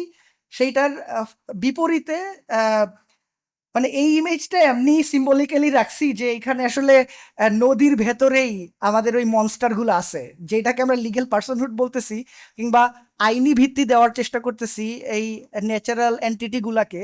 সেই আইনের ভিতরেই বড় বড় মনস্টার থাকে আর কি। এগুলো বেসিক্যালি পার্সিয়ান শিল্পীরা, মিনিয়েচার শিল্পীরা যখন ইন্ডিয়ায় আসছে তখন তারা বিভিন্ন ম্যানুস্ক্রিপ্টের মধ্যে এই ধরনের ইমেজারি ওরা করছে, এবং সেগুলো হচ্ছে খুবই সিগনিফিকেন্ট। এখানকার নলেজ বেসড আইডিওলজি দিয়ে, ইন্টারেস্টিং স্টোরি দিয়ে গল্প। তো একই রকম এরকম একটা গুড নোটে আমি শেষ করতে চাচ্ছিলাম, সেটা হচ্ছে এইখানে দেখা যাচ্ছে যে আহ, মানে তুগলকদের পরে মুঘল রাজাদের মধ্যে একজনের রানী, সে হচ্ছে গ্যাঙ্গেস। এই ছবিটার নামই গ্যাঙ্গেস। তো এই গ্যাঞ্জেস রিভারের মধ্যে সে হচ্ছে বজরা নিয়ে ঘুরতে গেছে। এখন ওইখানে ওর পাইক পেয়াদা, তার সাথে মন্ত্রী শান্ত্রী ওদেরকে নিয়ে গেছে, এবং ওখানে দেখা যাচ্ছে যে রানী আছে, আরেকজন অত্যন্ত বিদুষী মহিলা আছে তাদের সাথে। তো রানীর অনেক দিন ধরে চেষ্টা হওয়ার পরেও সে রানী প্রেগনেন্ট হইতে পারতেছে না। মানে রাজ্যের তো অন্ধকার যদি নতুন রাজপুত্র না আসে, সেই কারণে ওই বিদুষী মহিলা উনি হচ্ছে দিল যে তোমার হচ্ছে কড লিভার ওয়েল খাইতে হবে, কড ফিশ বেসিক্যালি খাইতে হবে। এবং এই জ্ঞান ওনার মধ্যে ছিল ওই সময়ে, যেটা এটা হচ্ছে 1200 সামথিং এই সময়টাতে। তো ওই বিদুষী মহিলা রানীকে বলল যে তুমি যেহেতু বজরার মধ্যে যাচ্ছিল, বলতেছে যে এই ফিশটা তুমি ধরে খাও, তাইলে তোমার রানী তার ইউটেরাসের হেলথ ডেভেলপ করবে এবং ও প্রেগনেন্ট হইতে পারবে। তো এই যে আমাদের এখানে যে এই এই ধরনের লোকজ ফেমিনিস্ট জায়গা থেকেও কিছু কিছু স্কলার্স অলরেডি ছিল এখানে, যারা বেসিক্যালি নলেজের প্রসার ঘটাইছে, এবং সেইটা কিন্তু এই ধরনের টাইলসের মধ্যে, মোজাইকের মধ্যে এবং ছোট ছোট ম্যানুস্ক্রিপ্টের মধ্যে সেই গল্পের স্টোরিগুলা, ড্রয়িংগুলা আসছে। এগুলা হচ্ছে কি আমি আমার রিসোর্স হিসেবে কাজের মধ্যে অনেক সময়ই ব্যবহার করি। তো এইটা হচ্ছে মানে গুড নোটে রাখা, যে আমাদের সব ইয়ে শেষ হয়ে যায় নাই, আমাদের এই জ্ঞানগুলা স্টিল আর দেয়ার। আমাদের শুধু এক্সকাভেট করতে হবে এবং হচ্ছে গিয়ে সেই লোকাল নলেজকে বের করে, যে এপিস্টেমিসাইড হচ্ছে, যে ইকোলজিক্যাল ডিগ্রেডেশন হচ্ছে, যেই হাইড্রো ট্রমার ভেতরে আমরা আসি, ইন্টারজেনারেশনাল ট্রমার মধ্যে আমরা আসি, সেখান থেকে রক্ষা পাওয়ার উপায়ান্তর হইতে পারে। Thank you.